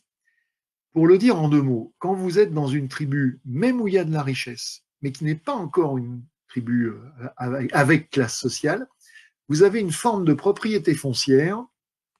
Là aussi, je généralise, mais enfin, voilà, en gros, la forme la plus répandue, c'est celle où vous avez besoin d'une terre pour vous nourrir, ben, il n'y a pas de problème. Il y a un stock de terre qui appartient à la collectivité, au village, au clan, il y a les mentions utiles. Vous allez défricher un morceau et vous travaillez le morceau et ce qui pousse dessus est à vous. Voilà. Et puis, une fois que vous arrêtez de le travailler, pour une raison ou pour une autre, parce que vous mourrez, parce que la terre est épuisée, etc., le morceau retombe dans le pot commun, et voilà, et on fait une rotation comme ça. Des tas de peuples dits barbares par les auteurs anciens pratiquaient ce type de coutume d'une manière ou d'une autre, et même je crois que Tacite sur les Germains cite des choses comme ça, etc. Alors, ce qui est évident, c'est que ce système-là, ben, il ne peut fonctionner qu'en dessous d'une certaine densité démographique. À partir du moment où votre population augmente, la pression sur les terres va être telle que le stock de terres disponible pour la collectivité va fondre, et à un moment donné, ben, il n'y a plus ce système-là, et vous êtes obligé de passer d'un système où vous attribuez la terre au coup par coup en fonction du fait qu'elle est travaillée ou non, à un système où les gens vont monopoliser la ressource et la conserver, etc. Alors j'ai lu récemment le travail d'un jeune ami étudiant qui est en train de bosser là-dessus pour l'Afrique. C'est absolument passionnant. Évidemment, c'est comme toute pelote ethnologique, c'est-à-dire que quand vous tirez les fils, à chaque fois que vous avez l'impression de résoudre un problème, il y a deux autres nœuds qui arrivent, hein, et voilà. Mais ça, c'est sûr que l'augmentation démographique, en tous les cas, a joué un rôle sur la propriété foncière, sur la constitution de la propriété foncière moderne. Sur l'apparition de la richesse, j'y crois pas trop, en réalité. Enfin, quand je dis j'y crois pas, c'est une façon de parler, hein, on est d'accord, on essaye de raisonner, on n'essaye pas de croire à des choses ou de pas y croire. Alors, au boulot, alors, je suis désolé, on est le 1er mai et je suis là devant vous, donc je peux pas faire mieux, hein, voilà, enfin, j'essaye, mais voilà. Soutenez-nous, bah, bien sûr, il a raison. Alors, autre question. Est-ce que les religions, quelles qu'elles soient, ont eu un rôle important dans le concept d'inégalité? Alors, on retombe très exactement sur ce que j'ai dit au début, l'idéalisme ou le matérialisme. Une forme d'idéalisme va être d'expliquer, d'ailleurs, il y a un archéologue français, il y a 25 ans de ça, qui s'appelait Jacques Cauvin, qui avait eu un certain succès en disant mais vous savez, en réalité, on dit toujours que c'est à l'agriculture qui est à l'origine des inégalités, mais l'agriculture a elle-même été causée par un changement religieux. Hein, il pensait l'avoir identifié et il disait donc qu'il y a eu d'abord une révolution idéale, culturelle, religieuse, qui elle-même a entraîné tout le reste, etc. Et donc vous voyez que le moteur de l'histoire, c'est pas forcément la sphère matérielle, ça peut être les idées. Alors, je pense que la théorie de Cauvin est tout à fait contestable, j'en ai pas parlé hein, dans l'exposé. Voilà. Je ne crois pas que la religion ait pu avoir un rôle actif fondamental dans tout ça. Si vous voulez, c'est toujours le même problème avec les explications par les idées. Si vous dites que le changement d'idée explique un phénomène social, pourquoi pas? Ça peut être vrai. Hein. Enfin, je suis pas en train de dire que les idées n'existent pas et que les gens n'agissent pas d'après leurs idées. Mais la question qui vient tout de suite derrière, c'est d'accord, mais ce changement d'idée, il venait d'où? Hein, vous comprenez, il y a des gens qui ont, pour prendre quelque chose de plus près de nous qu'on connaît bien, il y a des gens qui disent que le capitalisme est né de la réforme protestante hein, et que la lecture du christianisme par les protestants était la lecture de la bourgeoisie hein, et que finalement l'esprit du capitalisme a dérivé de l'esprit du protestantisme. Si c'est pour dire que le protestantisme exprime effectivement la lecture bourgeoise, moderne, on va dire, de la religion chrétienne, tout le monde sera d'accord. Là où on a le droit d'objecter, c'est de dire, mais d'accord, mais pourquoi le protestantisme est-il né en 1525 et pas 5 siècles plus tôt ou 10 siècles plus tôt hein et comment ça se fait que d'un coup, ça a pris comme ça, comme une envie d'aller aux toilettes à un moine de je ne sais plus quelle ville, hein, de clouer sur la porte de l'église un certain nombre de choses, et que ça a marché. Parce que bon, il y a le problème du gars qui le fait, mais il y a le problème que ça devient un phénomène social.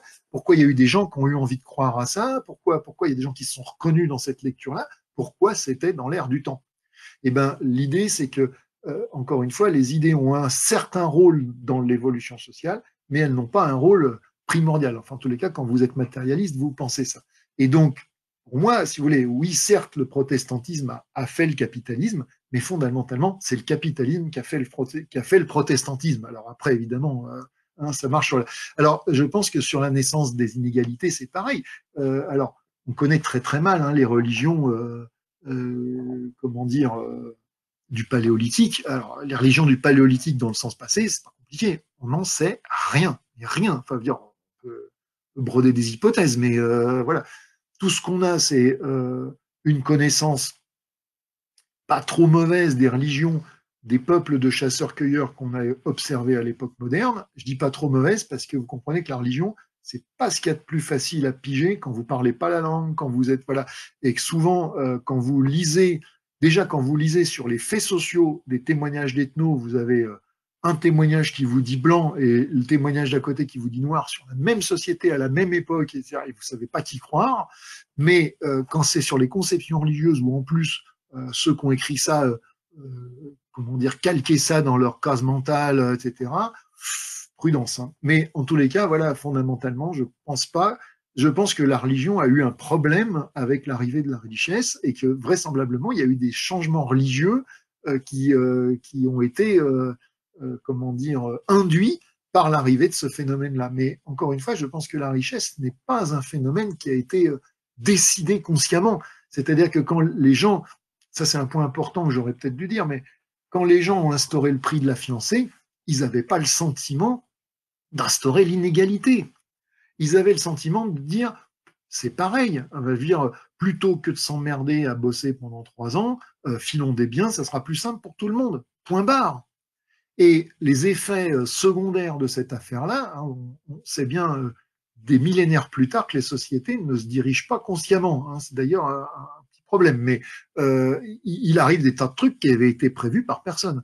Et il y a un très bel article d'un ethnologue français, d'ailleurs, qui explique comment un peuple de Papous a instauré partiellement le prix de la fiancée pour rétablir l'égalité. Au contraire, il dit, voilà, quand vous faites un échange de sœurs, et que 10 ans après, il y en a une qui a toujours pas eu d'enfant, comme chez ce peuple-là qui est hyper macho, on se dit que c'est forcément la femme qui était stérile, et ben on dit bah du coup l'échange il n'était pas égal. Et ben dans ces cas-là, celui qui a filé la femme réputée stérile doit filer un certain nombre de biens matériels pour compenser. Et l'ethnologue disait bah, ces gens-là sont étaient en train d'inventer le prix de la fiancée au moment où ils les observaient, et finalement de mettre le ferment de l'inégalité future, de l'inégalité matérielle future dans leur société, en faisant ça au nom de l'égalité, pour rétablir l'égalité. Et l'histoire joue, si j'ose dire, des drôles de tours de cochon aux hommes. Désolé, je suis bavard. Alors, en droit français aussi, il existe des démembrements du droit de propriété, l'usus, l'abusus et le fructus, absolument. Sauf qu'ils tendent à se confondre et on tend à raisonner, voilà. Mais là, en plus, l'usus, l'abusus et le fructus, c'est pareil, c'est du droit romain, c'est déjà du droit ultra simplifié, hein, et ultra codifié, enfin pas codifié, mais ultra simplifié par rapport à des formes antérieures qu'on va trouver, hein, et je suis même pas sûr que l'usus, l'abusus et le fructus suffisent à pénétrer les arcanes des droits aborigènes et pire encore des droits d'un certain nombre de peuples d'agriculteurs. Mais je vous ai dit, un jour je m'y mettrai sûrement, mais j'en ai pour 25 ans à en ressortir de cette affaire-là.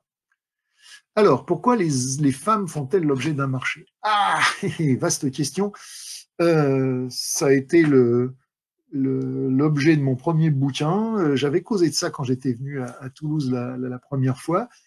Je crois que fondamentalement, l'explication que moi, en tous les cas, je donne, je ne sais pas si elle est bonne ou pas, mais que c'est l'effet lointain et non voulu d'un truc propre à l'espèce humaine, dont on n'a pas la moindre idée d'ailleurs de la cause réelle et ni de la date à laquelle il remonte, qui s'appelle la division sexuelle ou sexuée du travail. C'est-à-dire que nous sommes la seule espèce qui, culturellement, a décidé que, et ça c'est une constante absolue dans toutes les sociétés humaines, même si c'est en train de disparaître dans la nôtre, justement, par ce côté-là, la nôtre est tout à fait révolutionnaire, mais toutes les sociétés humaines passées assignaient aux hommes et aux femmes des tâches productives différentes, alors des fois très différentes, des fois ça se recoupait un peu, enfin, après la manière d'assigner pouvait changer, mais c'était une constante, hein, qui n'est violée, je crois, par quasiment aucun exemple. J'ai peut-être un exemple en Afrique, mais vraiment très voilà.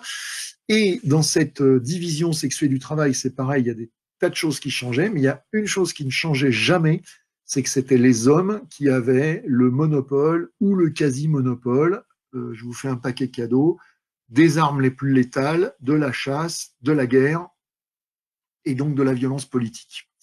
Et que ben, dans une configuration comme ça, qui n'a pas forcément été décidé pour inférioriser les femmes. Hein. Enfin, là, on rentre dans des discussions compliquées, mais qui, encore une fois, la division sexuée du travail, on ne sait pas d'où elle vient, on ne sait pas à quand elle remonte. Voilà, tout ce qu'on sait, c'est que c'est un truc propre aux humains.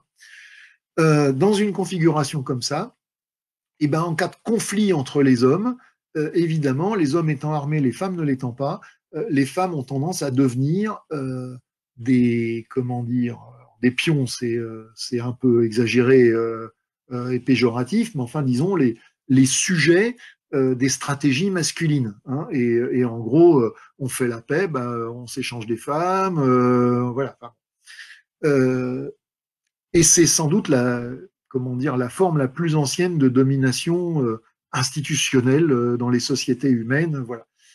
Donc, voilà pourquoi, me semble-t-il. Alors après, voilà, après ça, c'est la constante. La variable là-dedans, il y en a au moins une, c'est le rôle, le poids, enfin pas le poids d'ailleurs, hein, mais les prérogatives économiques des femmes. C'est-à-dire que tout ça va se combiner très différemment d'une société à l'autre. Et il y a des sociétés où les femmes vont avoir un poids économique qui va faire que ça va s'équilibrer l'un dans l'autre avec les pouvoirs des hommes, et puis des endroits où les femmes vont être complètement, comment dire, en Australie, vous avez vraiment des coins où les femmes étaient, mais rien, quoi. Des sociétés de chasse-cueilleurs, par ailleurs, tout à fait égalitaires, tout ce que vous voulez, mais vraiment, il y avait un déséquilibre de pouvoir entre les hommes et les femmes absolument considérable, et d'ailleurs une polygamie hallucinante. Hein. Je crois que le record homologué, si je me souviens bien, un aborigène qui avait eu 29 femmes, 29 femmes, 29 épouses dans des sociétés de chasseurs-cueilleurs où les groupes font 30 ou 40 personnes. Vous vous rendez compte enfin, bon, voilà.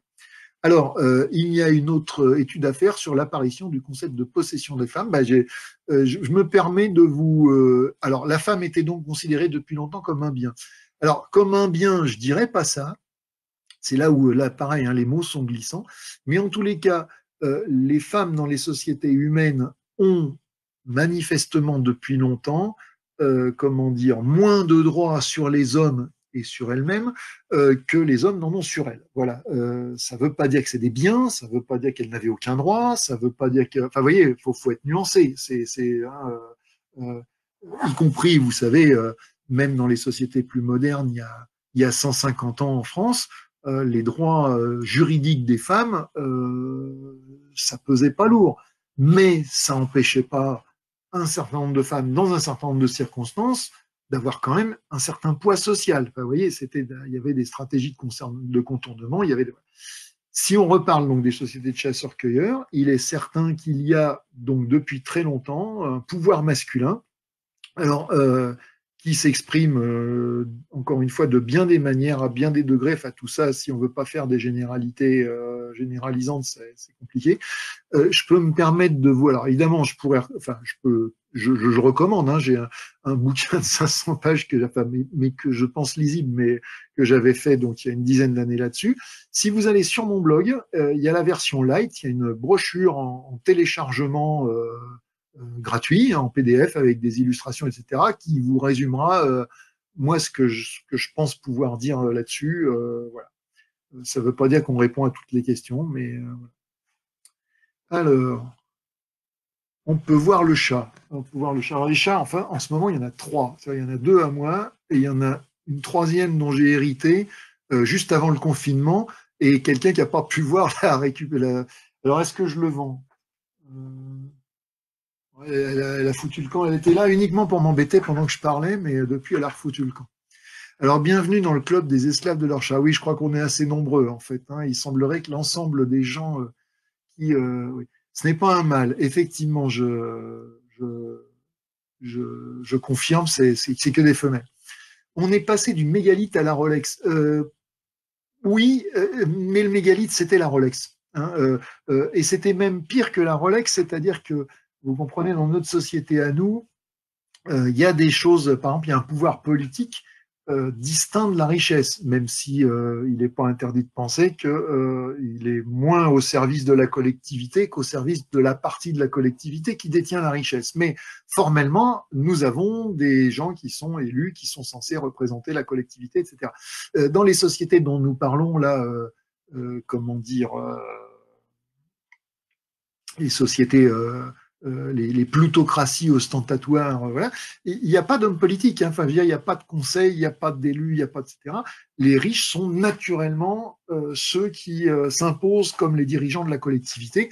Et alors là, vous voyez que c'est pas enfin, le mégalithe quand même devant la baraque, c'est pas la Rolex, c'est plutôt, vous voyez, c'est un truc qui va se voir, je dirais, à des kilomètres à la ronde, quoi. Enfin, c'est vraiment, et d'ailleurs, on parlait de comment les archéologues et les anthropologues bossent ensemble, cette fonction du mégalithe fait que il est très très très probable que les sociétés à mégalithe sont toutes des sociétés à richesse. Alors, l'inverse n'est pas vrai, hein. Il y a des sociétés à richesse sans mégalithes.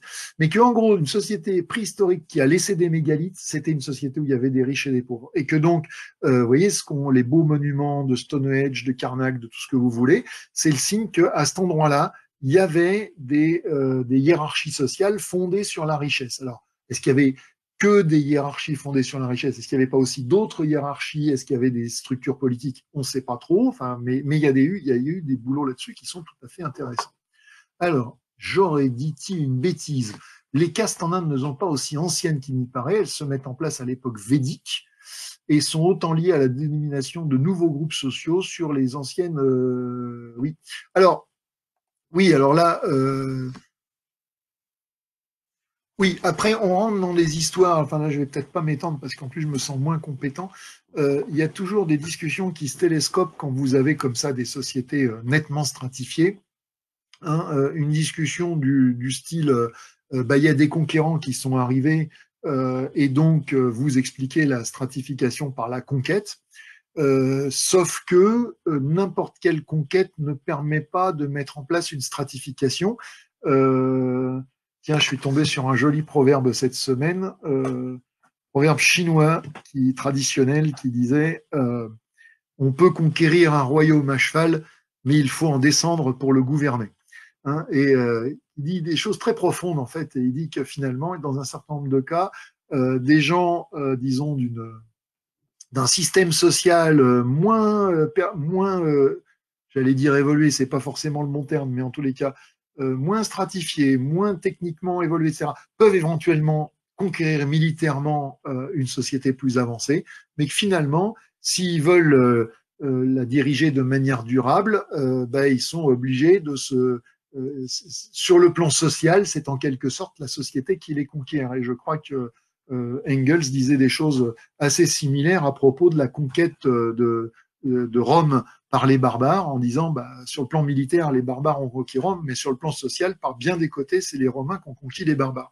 Alors oui, en Inde, moi je suis ignare en histoire indienne, mais on est bien d'accord que, en tous les cas, je retiens une chose, c'est que j'ai pas dit trop de bêtises sur le fait que les castes étaient de toute façon quelque chose qui vient bien après la richesse, qui se superpose à elle, enfin qui est une voie d'évolution possible de la richesse. Voilà.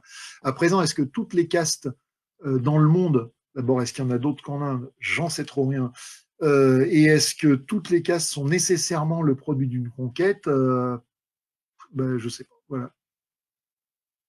Pourquoi opposer idéalisme et matérialisme? Est-ce que ce n'est pas complémentaire? Non, ça n'est pas complémentaire.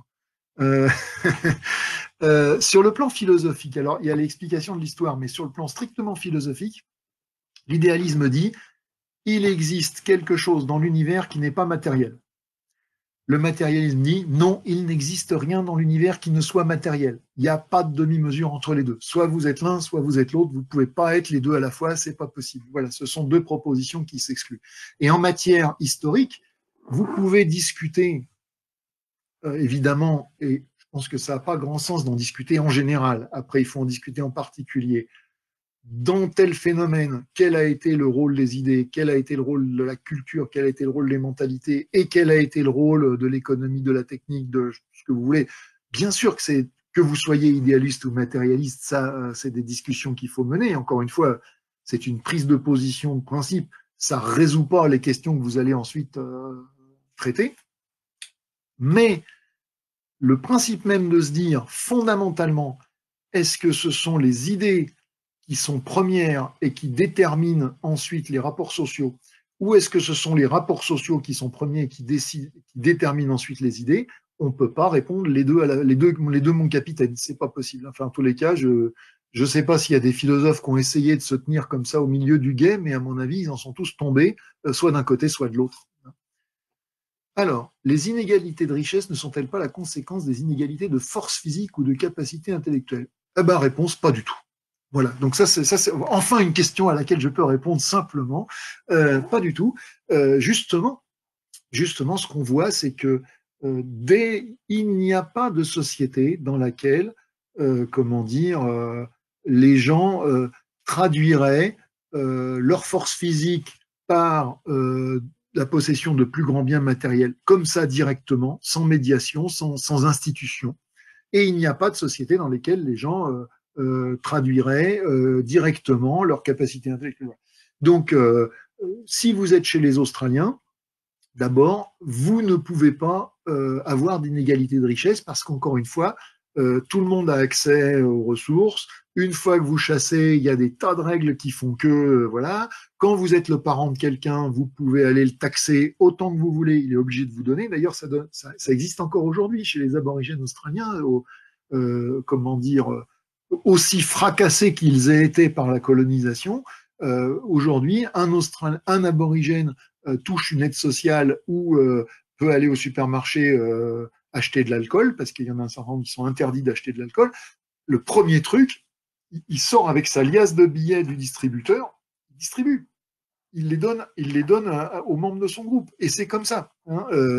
Les premiers colons agriculteurs, comment dire, les missionnaires s'arrachaient les cheveux là-dessus, en disant c'est pas possible, ces gens-là, on leur enseignera jamais les bonnes valeurs chrétiennes, parce que vous leur donnez un salaire, et au lieu de l'accumuler pour pouvoir s'acheter quelque chose de bien, etc., paf, ils le distribuent à tous leurs potes et à tous leurs parents. Alors, non, du coup, vous comprenez, les sociétés ont des rapports sociaux, voilà, ont des choses qui régulent l'emploi. Dans aucune société, on ne peut se servir de sa force physique de manière indifférenciée comme ça. Alors, je ne dis pas qu'il n'y en a pas qui essayent, mais ceux qui essayent, ils finissent mal. Dans aucune société, l'intelligence ne vous donne directement accès à un certain nombre de choses. Il faut toujours que, comment dire, ça passe par des réussites. Alors, vous comprenez, y compris, enfin, je ne veux pas être trop polémique, encore que, mais dans la société actuelle où on vous explique que finalement la richesse est le fonction du mérite, vous avez la plus grosse fortune de France, je crois que sa fortune représente l'équivalent de ce qu'un smicard aurait gagné sans rien dépenser depuis avant l'apparition de Lucie sur Terre. Hein, moi, je veux bien que ça soit au mérite, mais n'importe quel footballeur totalement décérébré gagne des centaines et des milliers de fois plus que les meilleurs chercheurs capables aujourd'hui de nous sortir de la crise du Covid. Hein, bon. Donc, vous voyez, non, il n'y a pas de société dans laquelle ça marche comme ça, en réalité. Oh bah dis donc, on dirait que j'ai épuisé mon auditoire et moi-même, ou en même temps que moi-même. Alors, ben, je sais pas. Ah, la stratification de la domination est à l'origine de l'organisation sociale de Sparte. Bah, comment dire? Moi, l'origine de Sparte, j'en sais rien. Je pense que personne n'en sait rien. Je crois qu'on n'a pas de document écrit. On constate que à Sparte, il y avait une organisation sociale, comment dire, formalisée, avec un groupe de gens détachés du travail productif, peut-être vraisemblablement descendants de conquérants, parce que ça se faisait souvent, et puis donc un groupe de locaux qui n'étaient pas des esclaves, mais enfin qui avaient des droits tout à fait limités, qui s'appelaient les Ilotes, si je me trompe pas. Et puis alors il y avait aussi, je crois, les Périaques, j'en sais rien, mais je me rappelle plus ce qu'ils faisaient ceux-là.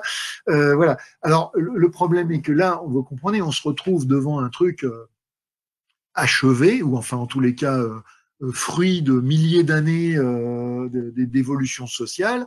On ne voit que le bout du bâton et on n'a aucune idée sur ce qui s'est passé avant. Hein. Donc, comment dire, évidemment, on peut toujours penser que à partir du moment où vous avez dans un coin de la richesse qui s'est développée de telle façon à ce que les gens entretiennent des forces armées pour aller piller, etc., etc. À partir du moment où ça existe dans un certain nombre d'endroits, les voisins qui, eux, n'en sont pas encore là, vont vite devoir, comment dire, vont vite être contaminés d'une manière ou d'une autre. Soit que pour se défendre, ils vont finir par secréter dans leur sein une élite armée qui, etc. Soit qu'ils vont se faire conquérir et imposer, voilà.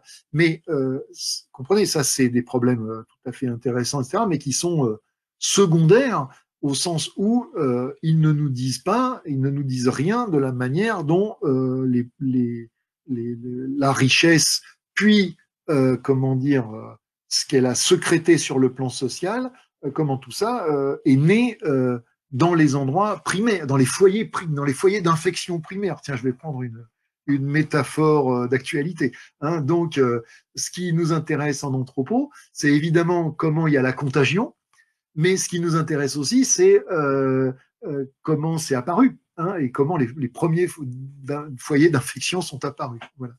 Et c'est de cela que j'ai parlé ce soir, évidemment. Eh ben, c'est moi qui vous remercie, puisque quelqu'un me remercie. Voilà. J'ai l'impression qu'on arrive peut-être au bout. La société spartiate était par ailleurs très égalitaire entre les Spartiates. Oui, alors, euh, encore une fois, alors là, moi, je suis pas helléniste, hein, voilà. De ce que je sais des Spartiates, c'est qu'on n'en sait pas grand-chose, parce que ces gens-là n'écrivaient pas, et que donc on ne les connaît que parce que les autres Grecs, et en particulier les Athéniens, ont écrit. D'ailleurs, vous savez, c'est resté dans notre langage quand on dit que quelqu'un est laconique, hein, quelqu'un qui ne parle pas beaucoup. La Laconie, c'est la province de Sparte. Et donc, c'est les Athéniens qui disaient, les Spartiates, ils n'ont pas de forum, ils n'ont pas de démocratie politique, ils sont nuls pour causer. D'ailleurs, ils savent même pas draguer les femmes, etc. Voilà. Et donc, un laconique, c'est un gars qui sait pas parler, c'est un Spartiate, en fait. Voilà. Merci, bah, merci aussi. Eh ben, écoute, voilà, on remet ça quand vous voulez.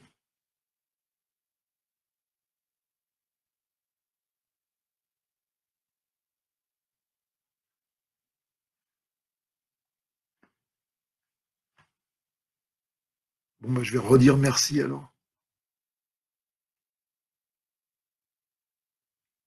Bon, puis j'espère qu'un de ces jours, on pourra se voir en chair et en os, parce que quand même, faire une conférence devant un écran en voyant sa propre tête, c'est bon.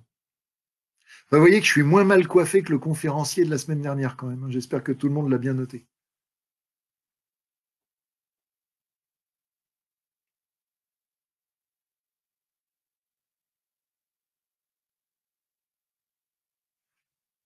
Ah, un topo sur les inégalités qui était enrichissant, ça, c'est quand même, on pouvait pas la rater celle-là.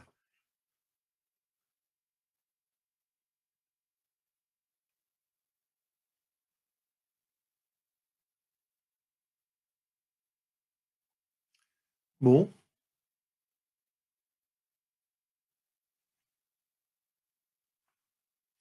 est-ce que l'organisateur me libère?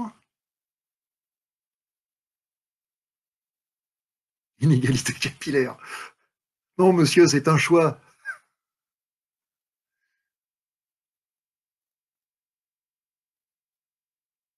Alors, pour le streaming, c'est l'organisateur qui confirmera, mais j'ai cru comprendre que oui, on pouvait réécouter en streaming.